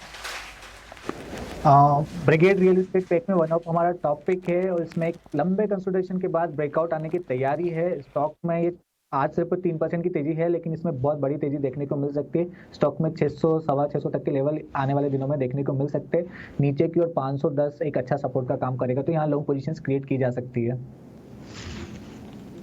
एक तो है ही, और रियल एस्टेट में जो तेजी का माहौल है सस्टेन भी रहेगा। आखिर डिमांड आउटलुक भी काफी पॉजिटिव नजर आ रहे हैं। ब्रिगेड एंटरप्राइजेस अच्छी तेजी के बीच आगे बढ़ता हुआ। संजीव, रिटेल सेक्टर पर आज निकुंज से सुबह हम बात कर रहे थे, उनका ये कहना था कि रिटेल सेक्टर जो है एक नया आयाम छूता हुआ दिखेगा, पर्टिकुलरली टेक्निकल स्पेस से, टेक्नोलॉजी से भी काफी हद तक उन्हें सपोर्ट मिलता हुआ दिख रहा है। और रिटेल स्पेस जो है एक नई थीम है जो कि बनती हुई बढ़ती हुई देखने को मिलेगी।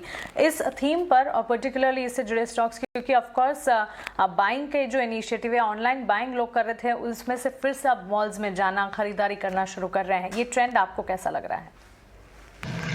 देखिए अनलॉक थीम, और यहाँ पे जिस तरह का हमने देखा है कि जो लोग आ रहे हैं, विजिट कर रहे हैं मॉल्स में, अगर फुटफॉल्स देखें तो वो इम्प्रूव हो रहे हैं। तो रिटेल स्पेस में हालांकि वैल्यूएशन के हिसाब से इतने अट्रैक्टिव है नहीं। अभी शॉपर स्टॉप की ले लें या फिनिक्स ले लें या ट्रेंट ले लें, Aditya Birla, valuation is not cheap any more, but the earnings जो यहाँ पे है, विजिबिलिटी बहुत ज़्यादा बढ़ गया है।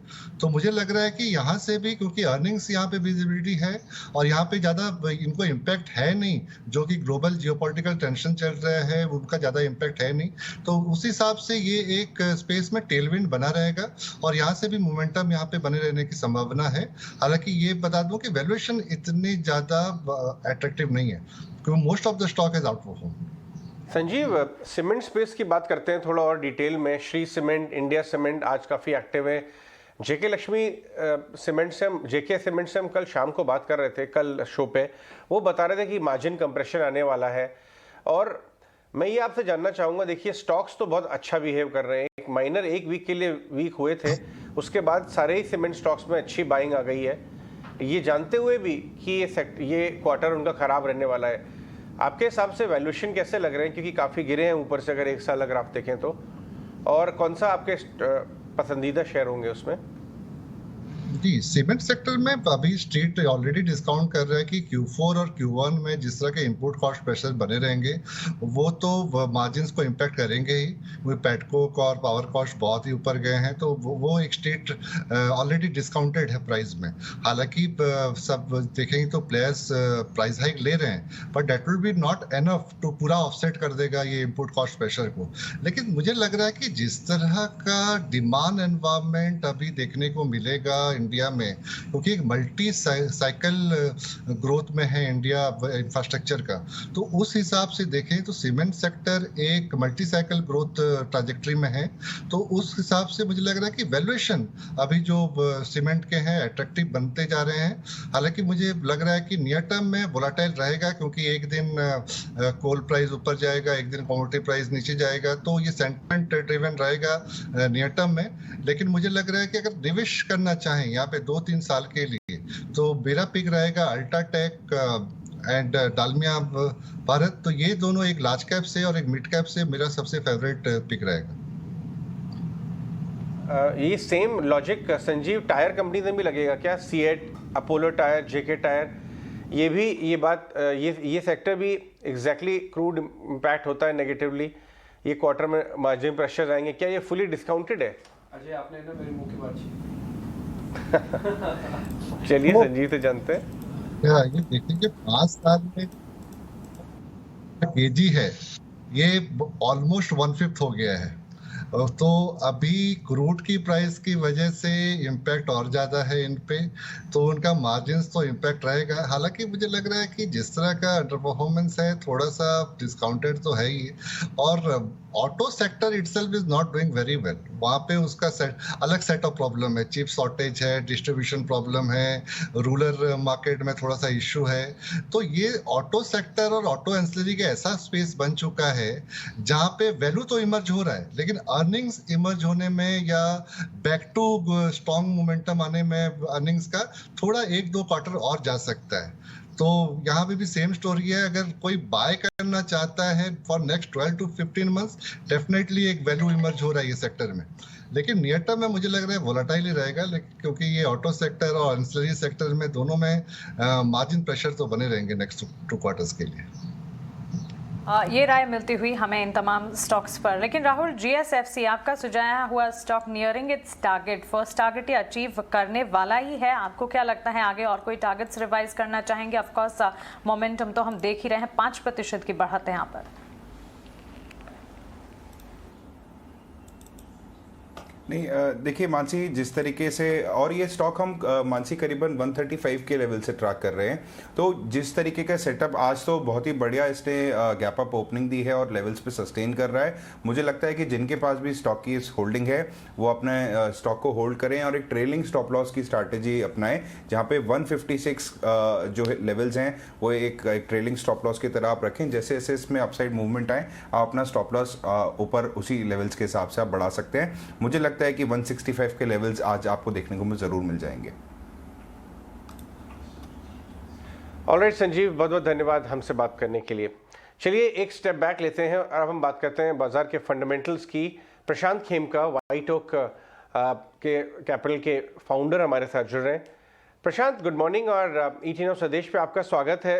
सबसे पहले मैं आपसे एक इशू पे समझना चाहूँगा, क्योंकि आप एक फॉरेन इन्वेस्टर भी रह चुके हैं अपने प्रीवियस अवतार में। ये जो यील्ड सॉफ्टनिंग का जो मैटर है, जो डरा रहा है लोगों को कि ये क्या रिसेशन, बॉन्ड मार्केट क्या एक रिसेशन को यूएस में फैक्टर इन करना शुरू कर दिया है, ये इसको आप कैसे समझते हैं? क्योंकि अगर यूएस में रिसेशन होगा, ग्लोबल ग्रोथ इम्पैक्ट होगी, क्रूड प्राइसेस नीचे जाएंगे, जो इंडिया के लिए एक्चुअली अच्छा है। तो मैं इसका India impact, indirect India impact समझने के लिए आपसे ये सवाल पूछ रहा हूँ। सर्टनली अजय, मुझे आपके शो पे बुलाने का बहुत बहुत धन्यवाद। ये यील्ड सॉफ्टनिंग का जो बेसिकली फ्लैटनिंग की आप जो बात कह रहे हैं, मेरे अनुसार, एंड हम, हालांकि मैं ये कहना चाहूँगा कि हम लोग मैक्रो में हमारी टीम ऐसे ज़्यादा ध्यान नहीं देती, but to for what it's worth मेरा ये पर्सपेक्टिव है कि नियर टर्म जो है इन्फ्लेशन काफी स्ट्रांग है फॉर वैरायटी ऑफ रीजंस। कई कारण हैं। सप्लाई चेन ऑलरेडी टूट चुकी थी बिकॉज ऑफ कोविड, एंड उसके तुरंत बाद अभी तो सप्लाई चेन ब्रेकअप से रिकवर हुए नहीं थे दुनिया, क्योंकि चाइना में काफी लॉकडाउन्स अभी भी चल रहे हैं, एज यू माइट नो, आधा शंघाई बंद है और वर्ल्ड वाइड काफी डिलेज चल रहे थे। वो सप्लाई शॉक की वजह से नियर टर्म इन्फ्लेशन शॉक था। तुरंत उसके ऊपर ही ये जो रशिया यूक्रेन का मामला उभर आया है, उससे भी सप्लाई शॉक हुआ है कई कमोडिटीज में, मेटल्स में, एग्रीकल्चरल कमोडिटीज में वगैरह वगैरह। इसलिए एक इन्फ्लेशन शॉक है अभी। ये इन्फ्लेशन शॉक के चलते near term rates quite likely rapidly increase किए जाएंगे, जैसे कि मार्केट को ऑब्वियसली मार्केट के अनुसार जो वो फेड प्लॉट कहते हैं, डॉट प्लॉट या फेड प्लॉट जो है, उसके अनुसार कुछ 7-8 रेट हाइक्स आएगी। तो ये तो मोटा मोटा आज की तारीख में जो फेड प्लॉट है उसके अनुसार ये 2-2.5% जो भी फोरकास्टेड है over the next 2 years interest rates पहुंच जाएंगे। तो इट इज मोर और लेस अ गिवन आज की तारीख में। Things can change depending on how macro events progress over the coming couple of years. But अगर 2-2.5% हो जाता है तो लॉन्ग टर्म जो रेट्स है, मगर लॉन्ग टर्म ऊपर नहीं गए हमारे अनुसार इस वजह से क्योंकि लॉन्ग टर्म इन्फ्लेशन एक्सपेक्टेशंस अभी भी बहुत कंटेन्ड है। एंड अगर long term inflation expectations contained है तो लॉन्गर टर्म यील्ड्स भी अंडर प्रेशर या कंटेन्ड है। तो नियर टर्म हाई हो चुकी है एंड लॉन्गर टर्म इतने ऊपर नहीं गई है। Both are because of inflation expectations और उनका ग्रोथ से इतना कोई ताल्लुक नहीं है हमें ये लगता है, चाहे वो 2 year वर्सेस 10 year देखिए आप या 2 year वर्सेस 30 year देखिए आप। तो हम उसे इस तरह से रीड कर रहे हैं। और वैसे भी जैसे मैंने कहा ये मैक्रो इंडिकेटर्स पे हम लोग ज्यादा ध्यान नहीं देते, ज्यादा दिमाग नहीं लगाते। आप देखिए ना 2 साल बाद, ठीक 2 साल पहले कोविड की चपेट में था मार्केट, बुरी तरह चपेट में था। मार्च एंड में आपको पता है 23 मार्च को बॉटम हुआ था। उस टाइम पे कोई भी मैक्रो प्रोग्नोसिस की होती, विश्लेषण किया होता, फोरकास्ट किया होता, तो वो 100% गलत गया होता कि अगले 2 साल में क्या होने वाला है। 180 डिग्री ऑपोजिट हुआ है मार्केट में following that big major, I mean once in a lifetime kind of event। तो ऐसे नहीं कि उसके बाद हमने मैक्रो फोरकास्ट करनी बंद कर दी, बट हम लोग मैक्रो पे ज्यादा ध्यान ही नहीं देते। बट हाँ, आपने जैसे कहा, पूछा, उसके उत्तर में मैं यही कहूंगा कि ये इन्फ्लेशन एक्सपेक्टेशंस को चलते जो है वो कर्व, जो शेप ऑफ द कर्व है वो उसके चलते है, ना कि ग्रोथ के चलते। Right, fair point. आपने बहुत अच्छी बात बोली। बस ये है कि एक लॉन्ग टर्म फंडामेंटल इन्वेस्टर को नजर रखनी चाहिए मैक्रोज पे, क्योंकि मैक्रो एक वेसल है जिसके अंदर सारे एसेट क्लासेस और कंपनी ऑपरेट करते हैं। लेकिन ऑफ कोर्स ये बात सच है कि चैलेंजिंग मैक्रोज में भी बहुत सारी कंपनियों ने आउट परफॉर्म किया है और एक एक्टिव फंड का काम यही है। इस पे एक बात कहूं, क्योंकि अभी आईपीएल शुरू हुआ है 2 दिन। Sure, please. मैक्रो है, उससे पैसे नहीं बनते। मैक्रो एक रिस्क है, नजर रखनी चाहिए फंडामेंटल इन्वेस्टर को भी, बट ध्यान ये होना चाहिए कि वो रिस्क पोर्टफोलियो इस तरह से रखा जाए कि वो रिस्क को, चाहे किस तरह से भी मैक्रो डेवलप हो, वो रिस्क को मैनेज कर सकते हैं। उससे पैसे बनाने की कोशिश करने में सारी तकलीफें आती। इट्स लाइक आईपीएल का मैं ये उदाहरण दे रहा था, कॉइन का जो टॉस है, कल का ही मैच जो था, जो पहले मैच जो टॉस जीतता है वो पहले बॉलिंग करता है, बट टॉस इंपॉर्टेंट है, यानी कि right, just like you said macro important है। बट जैसे कि टॉस चाहे कितना भी महारथी कैप्टन क्यों ना हो, वो टॉस तो जीत नहीं सकता। तो पर कोई भी टॉस आए, पोर्टफोलियो या टीम को ऐसी रखनी चाहिए कि उस परिणाम से एक विनिंग पोजीशन में रहने की गुंजाइश रख सके। इनफैक्ट काम यही है एक अच्छे एक्टिव फंड मैनेजर का कि अब पिच को देख के अपनी बैटिंग स्टाइल को एडजस्ट कर ले, लेकिन बैट तो चलाना ही होगा, बल्ला तो घुमाना ही होगा। और क्योंकि पैसे आपको इसी बात के देते हैं इन्वेस्टर्स की भाई आप उसको डिप्लॉय करें। एनीवेज, तो मैं ये जानना चाहूँगा कि आप इस तरह के इन्वायरमेंट में, इन्फ्लेशनरी इन्वायरमेंट में, आपने पहले भी देखे इस तरह के साइकिल्स, और लो ग्रोथ, रिलेटिव लो ग्रोथ और हाई इन्फ्लेशन स्टिकी रहने के इन्वायरमेंट में किस तरह की कंपनीज को आप ध्यान पे रखे हैं जो बीट कर सकें इस तरह के इन्वायरमेंट को? जरूर से। सो हमारी टीम अव्वल तो कोई भी सिचुएशन में ऐसा पोर्टफोलियो रखना चाहती है कि जिसको चेंज करने की जरूरत नहीं पड़े, वो जो हर एक सिचुएशन के लिए बैलेंस हो, क्योंकि हम लोग पैसा तो कमाने का वो मैक्रो सिचुएशन से बिलीव नहीं करते कि कोई पैसा कमाया जाता है, तो वो रिस्क को हैज रखे। बट जैसे कि आपने कहा, ऐसे इवेंट्स होते हैं जैसे कोविड हुआ या वॉर हुआ जो कभी सोच भी नहीं सकते, तो पोर्टफोलियो को रीअसेस करते रहना पड़ता है कि भी वो बैलेंस है कि नहीं पोर्टफोलियो में, कहीं पोर्टफोलियो इम्बैलेंस तो नहीं हो गया बिकॉज ऑफ मैक्रो डेवलपमेंट्स और other market either macro economic developments और मार्केट स्पेसिफिक डेवलपमेंट्स। तो जैसे कि पहले भी आपको पता होगा, टीम को जो टॉप डाउन बेसिस पे तो कोई सेक्टर का प्रेफरेंस है नहीं, बट बॉटम अप बेसिस पे कई ऐसे सेक्टर्स हैं जहां पे ज्यादा अपॉर्चुनिटीज मिलती है। ये जो है प्राइवेट सेक्टर फाइनेंशियल्स जो है उसमें काफी अपॉर्चुनिटीज हमेशा चुनिंदा अपॉर्चुनिटीज मिलती रहती है। वैसे ही आईटी सर्विसेज जो है उनमें काफी मिलती है। And then consumer related, health care related में भी हमेशा से मिलती आई है और कंटिन्यूअसली मिल ही रही है। बट ये जो अभी वॉर सिचुएशन हुआ है वो किस हद तक आगे डिटीरियोरेट हो सकता है वो कोई कह नहीं सकता है, कितना लंबा चल सकता है कोई कह नहीं सकता। तो वो एक जो नया रिस्क को मद्देनजर रखते हुए टीम ने सिलेक्टिव चुनिंदा कमोडिटी कंपनीज में भी इन्वेस्ट किया है ओवर द लास्ट 3 months और सो, 2-3 months जो भी आप कही। प्रशांत जी, आपके जो पोर्टफोलियो है उसमें आईटी कंपनीज की भी आपने अच्छी खासी वेटेज दे रखी है।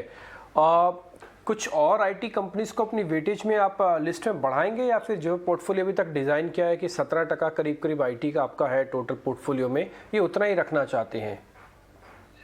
देखिए, स्पेसिफिक नाम तो मैं नहीं ले सकता, बट जैसे कि आपने खुद ने जो फिगर का है 17%, इतना जो एक परसेप्शन है, कोई कारण से परसेप्शन जो है कि हमारी टीम के पास बहुत ज्यादा आईटी एक्सपोजर है, वो कभी भी सही नहीं था मैं कहूंगा, और आज भी सही नहीं है। आज मार्केट में ही देखिए आप तो मेरे अंदाज से कहीं 12 से 14% के बीच में आप BSE 500 में ही देख लीजिए तो आईटी का एक्सपोजर होगा। एक तो पहली बात तो वो। दूसरा जो 17% आपने कहा, अगर मान लीजिए कि वो अपने सही पकड़ के चलते हैं 1 मिनट के लिए, तो अगर 12 से 14 पकड़ लीजिए 13% और 17% में कोई इतना बड़ा अंतर नहीं है। तीसरी बात ये कहूंगा कि ये जो इंडेक्स मेकर्स होते हैं वो कई स्टॉक्स ऐसे होते हैं जिनको मिसक्लासिफाई कर देते हैं।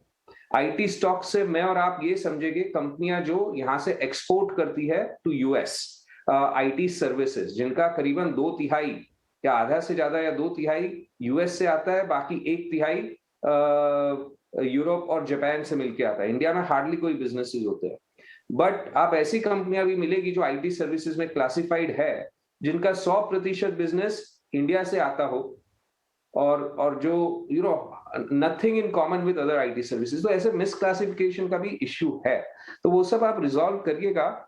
तो कोई पोर्टफोलियो में ऐसा कोई लंबा चौड़ा वेट नहीं है कंपेयर टू जो बेंचमार्क है, पर ये जरूर सही है कि हमारी टीम ने आईटी सेक्टर में बहुत अच्छे स्टॉक्स सिलेक्ट करने की वजह से उनका आउट परफॉर्मेंस बहुत अच्छा आया है आईटी सर्विसेज में। दूसरे सेक्टर्स भी जो मैंने पहले बताया, फाइनेंशियल, हेल्थ केयर, सभी में काफी अच्छा आउट परफॉर्मेंस आया है।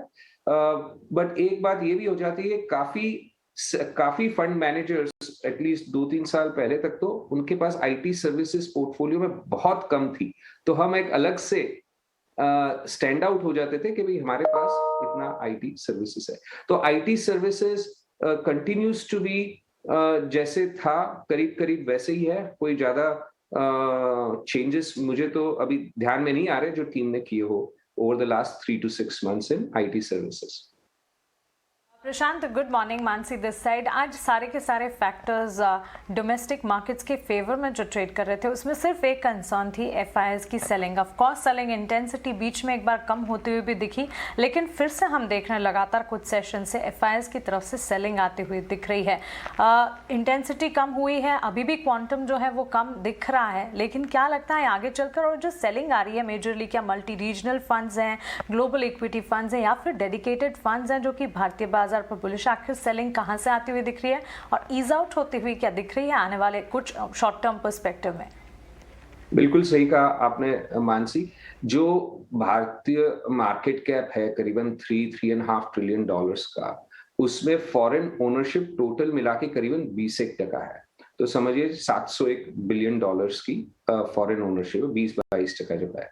तो 700 बिलियन में से किसी के पास फर्म डेफिनेटिव नंबर नहीं है, बट जो नंबर्स मैंने देखे उसके अनुमान से वो 20% का 20% इंडिया डेडिकेटेड फंड्स है, यानी करीबन 150 billion dollar India dedicated funds है। बाकी 500-600 billion dollars are multi regional funds, which is where we believe, based on our experience and our conversation, हमारी जो क्लाइंट से इंटरेक्शन होती रहती है और इंडस्ट्री में इंटरेक्शन होती रहती है, उसके अनुसार हमारा ये अनुमान है कि मेनली जो मल्टी रीजनल फंड्स है, जैसे आपने कहा मानसी, ये ग्लोबल इमर्जिंग मार्केट्स है, ग्लोबल इक्विटी फंड्स है, वहां पर सेलिंग, वहां से सेलिंग आ रही है। और वो इंडिया स्पेसिफिक सेलिंग नहीं है। अभी जैसे रशिया यूक्रेन का युद्ध चल रहा है, या पिछले साल जैसे चाइना के टेक सेक्टर में इतना बड़ा गिराव आया because of policy actions there, China 20% down था।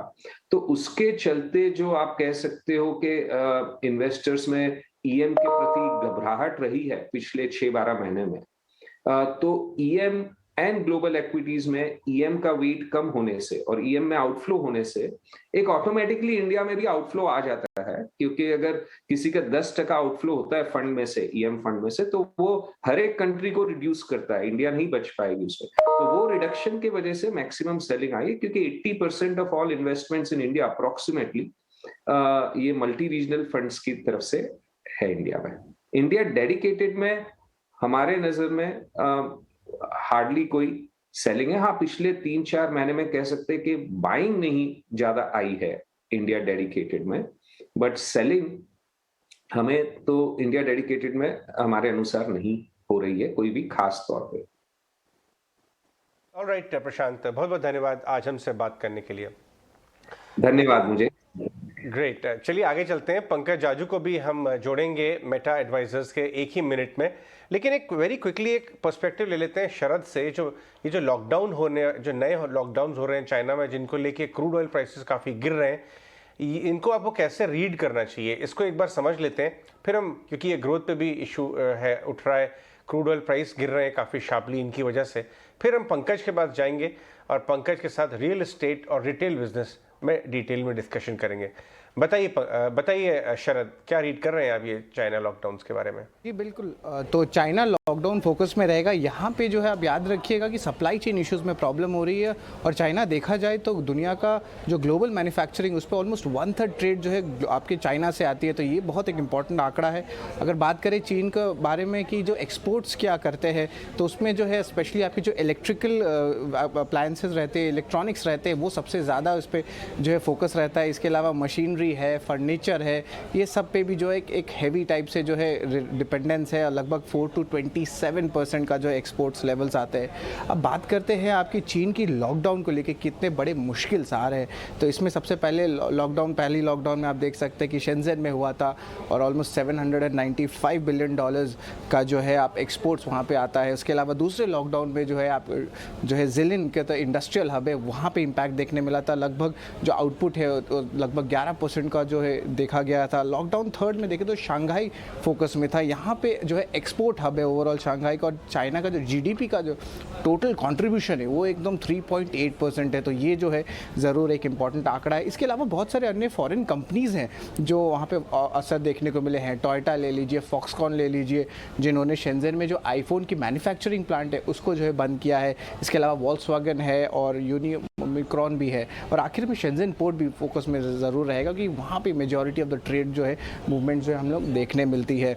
अब बात करते हैं चीन के लॉकडाउन के असर को लेकर, तो कौन कौन से सेक्टर्स इंपॉर्टेंट जो इम्पैक्ट होंगे। शिपिंग है, इलेक्ट्रॉनिक्स है, मेटल है और एग्रीकल्चर है। और आखिर में जो है जो कमोडिटीज़ है, एक्सपोर्ट इम्पोर्ट के आंकड़े वो भी आप देख सकते हैं 2020 और 2021 के आंकड़े आए हैं, और यहाँ पे आप देख सकते। Thanks very much for that Sharad. चलिए आगे बढ़ते हैं और आपको एक बहुत ही फ्रेश पर्सपेक्टिव लाते हैं।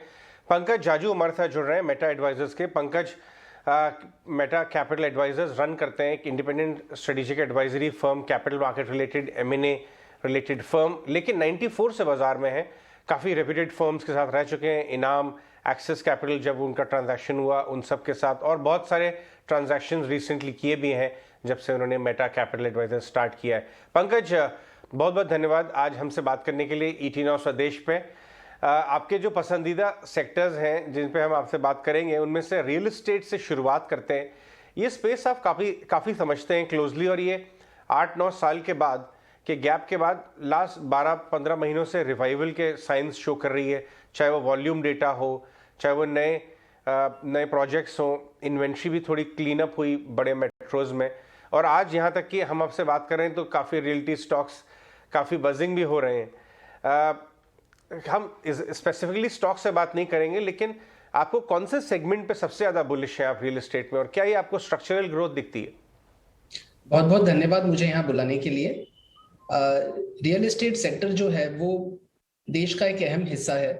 कोविड ने हम सबको सिखाया है कि हमें अपने घर में एक कमरा और चाहिए, या हमें घर ऐसा चाहिए जहाँ पे कि परिवार अच्छे से कंफर्टेबली सेफली रह सके।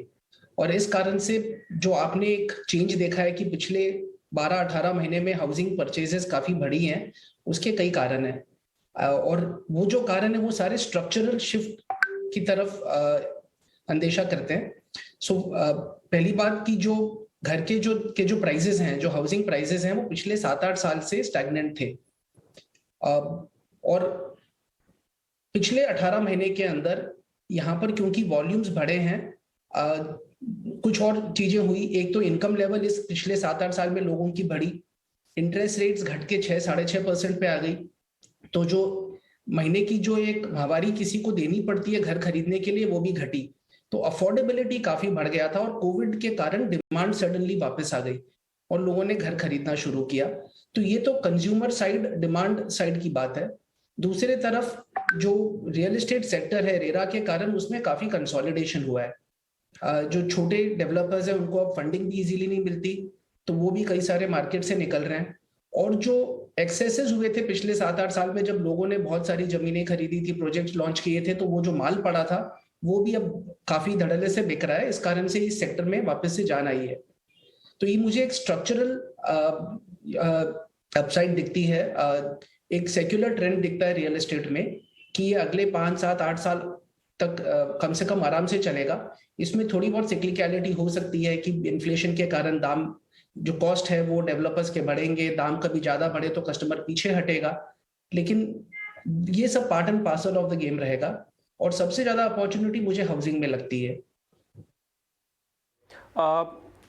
एक ही चीज़ मेरे को पंकज आपसे समझनी है, अगर मैं कमर्शियल रियल एस्टेट में आज की डेट में पैसे लगा रहा हूँ तो क्या गलत तो नहीं कर रहा? मैं लिस्टेड कंपनी में पैसे नहीं लगाना चाहता, मैं सीधा ग्राउंड चेक करके, अच्छा बिल्डर देख के, अच्छी चीज़ें देख के कमर्शियल में पैसा लगाना चाहता हूँ, क्योंकि मैं मानता हूँ कि शायद अब कोविड वापस नहीं आएगा। डायरेक्ट रियल एस्टेट खरीदना, मतलब अगर हम हिंदुस्तान में देखें कि लोग पैसा कहाँ लगाते हैं, तो ज्यादातर लोगों ने जमीनों में पैसा लगाया, सोने में लगाया, बैंक्स में एफडी की, और अब शेयर खरीदने लगे। और हर एक के अपने अपने फायदे हैं। कमर्शियल के अंदर अगर आप पैसा लगाएंगे तो आपको उस पर भाड़ा मिलेगा। ऑफ कोर्स आपको ये देखना पड़ेगा कि जिस कमर्शियल प्रॉपर्टी को आप खरीद रहे हैं उसमें आपको एक अच्छा टेनेंट मिले और वो आपका वेकेंट नहीं रहे, क्योंकि कई बार लोग दुकान या कमर्शियल प्रॉपर्टी खरीद तो लेते, बिल्डिंग बनती है वो तो धीरे धीरे करके डेप्रिशिएट ही होती है, बिल्डिंग पुरानी हो जाती है, उसमें रिपेयर वगैरह काफी खर्चा आता है। तो ये एक बैलेंस व्यक्ति को देखना पड़ेगा। अगर कोई व्यक्ति डायरेक्टली प्रॉपर्टी समझता है और खरीद सकता है तो डेफिनेटली कमर्शियल खरीद सकता है। उसको कमर्शियल में यील्ड भी 5-6% छूट सकता है, और उसके अलावा समय के साथ एप्रिसिएशन मिलेगा, या फिर वो रीट्स के जरिए इस सेगमेंट में पार्टिसिपेट कर सकता है। जो इक्विटी ग्रोथ देखना चाहता है, जो इन्वेस्टर देखता है कि मुझे 7-8% यील्ड प्लस एप्रिसिएशन की जगह मुझे 15-20-25% रिटर्न चाहिए, तो उसे इक्विटी की तरफ झुकाव रखना पड़ेगा। Pankaj, good morning. ये तो हुई रियल एस्टेट की बात, लेकिन आपका एक रिच व्यू रिटेल स्पेस पर भी है, and this can not be a coincidence कि आज सुबह से ही हम रिटेल स्पेस पर बातचीत कर रहे हैं। In fact this is an expert approach जो कि लगातार हमें मिल रहा है। रिटेल स्पेस जिस तरह से कंजम्पशन की अगर बात करें, इज सेट टू इंक्रीज आने वाले दिनों में, किस तरह से स्पेस को आप देख रहे हैं? अगर मैं अगले, मतलब हिंदुस्तान, भारत के मैं जो एक ट्रेंड देखूं कि हम लोग, जो हमारी जनता है, वो पहले रोटी कपड़ा मकान उस पर खर्चा करती थी और ज्यादा पैसा बचता नहीं था डिस्क्रिशनरी स्पेंड के लिए, और वो अब हो रहा है। तो रिटेल स्पेस जो है, जो कि जहाँ पे कि व्यक्ति जाकर अपने कंजम्पशन के लिए चीज खरीदता है, वो स्पेस में ग्रोथ तो होनी है। GDP growth plus inflation plus something more, तो वो तो एक सेक्युलर ट्रेंड रहा। अब क्योंकि हम बाजार के बारे में बात कर रहे हैं, लिस्टेड कंपनीज के बारे में बात कर रहे हैं, तो एक काफी विचित्र चीज देखने में आती है कि पिछले कई सालों से ऑनलाइन जैसे बढ़ा, तो एक मन में ये लोगों के आने लगा कि जो एग्जिस्टिंग ऑफलाइन रिटेलर्स है वो सरवाइव करेंगे क्या, और जो वैल्यूएशन ऑनलाइन प्लेयर को मिलती है और जो ऑफलाइन को प्लेयर को मिलती है उसमें बहुत बड़ा गैप हो गया। तो जैसे किसी सेगमेंट में ऑफलाइन प्लेयर जो है उसकी मार्केट कैप या एंटरप्राइज वैल्यू सेल से 1 से 2 गुना होगी, और दूसरी तरफ जो ऑनलाइन प्लेयर है उसमें कई एग्जांपल्स ऐसे हैं जहां पे कि मार्केट कैप टू सेल्स 10 से 15 गुना है। तो ये एक बहुत बड़ा डिफरेंस है। और ये क्या दर्शाता है? ये दर्शाता है कि ऑनलाइन अपॉर्चुनिटी बहुत बड़ी है, कस्टमर कन्वीनियंस के लिए, सिलेक्शन के लिए ऑनलाइन की तरफ जा रहा है, और वो कंपनियां 40-50% ईयर ऑन ईयर ग्रो कर रही है। लेकिन रियलिटी है कि जो ऑनलाइन प्लेयर है वो भी ये समझता है कि मुझे ऑफलाइन दुकानें खोलनी पड़ेगी, क्योंकि कस्टमर जाके भी चीज खरीदना चाहता है। आप इलेक्ट्रॉनिक स्पेस देखिए, फ्लिपकार्ट, अमेजॉन के कारण हम सब टीवी, मोबाइल वगैरह ऑनलाइन खरीदने लगे। तो ये लगने लगा था कि शायद क्रोमा, विजय सेल, विवेक्स, इस तरह की जो कंपनियां ये कैसे सरवाइव करेंगी। लेकिन रियलिटी है कि ये कंपनियां बहुत अच्छा ग्रो कर रही है, क्योंकि जो ब्रांड्स है, जो सामान बेचते हैं, उनको भी समझ में आया कि कस्टमर जाके फोन, लैपटॉप, टीवी देखना चाहता है। उन्होंने भी प्रोडक्ट्स अलग अलग कर दिए ऑनलाइन ऑफलाइन चैनल के लिए। तो मेरा मानना है कि इस स्पेस में अपॉर्चुनिटी बहुत अच्छी है, ऑनलाइन ऑफलाइन दोनों के लिए। वेरी क्विकली मैं आपसे कुछ स्टॉक्स पर डिस्कशन करना चाहूँगा। कंपनीज को समझिए कि यहाँ पे रियल एस्टेट में कुछ तो स्पेशल सिचुएशन कंपनीज हैं जो एक्वायर हो रही हैं बाय लार्ज अनलिस्टेड प्लेयर्स, कुछ मेट्रो सेंट्रिक बड़ी रियल एस्टेट कंपनीज हैं जो ऑफिस स्पेस में भी हैं, मॉल में भी हैं, हाउसिंग और ऑफिस स्पेस सब में हैं इंटीग्रेटेड, और कुछ आपकी pure housing real estate companies हैं जो मे बी साउथ बेस्ड हैं या डिफरेंट शहरों में है, लेकिन वो हाउसिंग फोकस्ड है। आप किस तरह की कंपनी से ज़्यादा बुलिश हैं? अगर आप दोनों तरह के कंपनीज को देखें, एक तरफ है जो कंपनियां रीट्स या जहां पर कि जैसे फिनिक्स है जो मॉल्स ओन करती है, रन करती है, जहां पर कि आपको एक रेंटल यील्ड मिलता है, ग्रोथ मिलता है, और वहां पर आपका जो रिस्क रिटर्न प्रोफाइल है वो अलग है, सिक्लिकलिटी का जो रिस्क है वो थोड़ा अलग है। जो दूसरे तरफ हाउसिंग कंपनीज हैं, कुछ साउथ बेस्ड है, कुछ लार्ज मेट्रो बेस्ड है, कुछ वैल्यू हाउसिंग की तरफ फोकस कर रही हैं। तो इस समय क्योंकि एक सेक्युलर ट्रेंड दिख रहा है, हर एक में अपॉर्चुनिटी दिख रही है। अब जो इन्वेस्टर स्पेशल सिचुएशंस देखना चाहता है कि उसे एक शॉर्ट टर्म में एक डेल्टा मिले, उसके लिए वो स्पेशल सिचुएशन है। लेकिन जो व्यक्ति देखता है कि मैं आज क्या खरीदूं और 5 साल तक किस पे बैठ सकूं, तो उसके लिए पूरा बुके अवेलेबल है, डिपेंडिंग ऑन उनकी अंडरस्टैंडिंग पर्टिकुलर माइक्रो मार्केट की। तो housing for example cash flow business है, जहां पर की कंपनियां प्रॉफिट कमाकर उसको री इन्वेस्ट करेंगी, उनकी इन्वेंट्रियां कम हो रही है, डेट कम हो रही है, तो वो भी एक इंटरेस्टिंग प्ले है। पंकज, बहुत शुक्रिया आपका डिटेल में रियल एस्टेट स्पेस, रिटेल और बाजार पर अपना नजरिया हमारे साथ शेयर करने के लिए।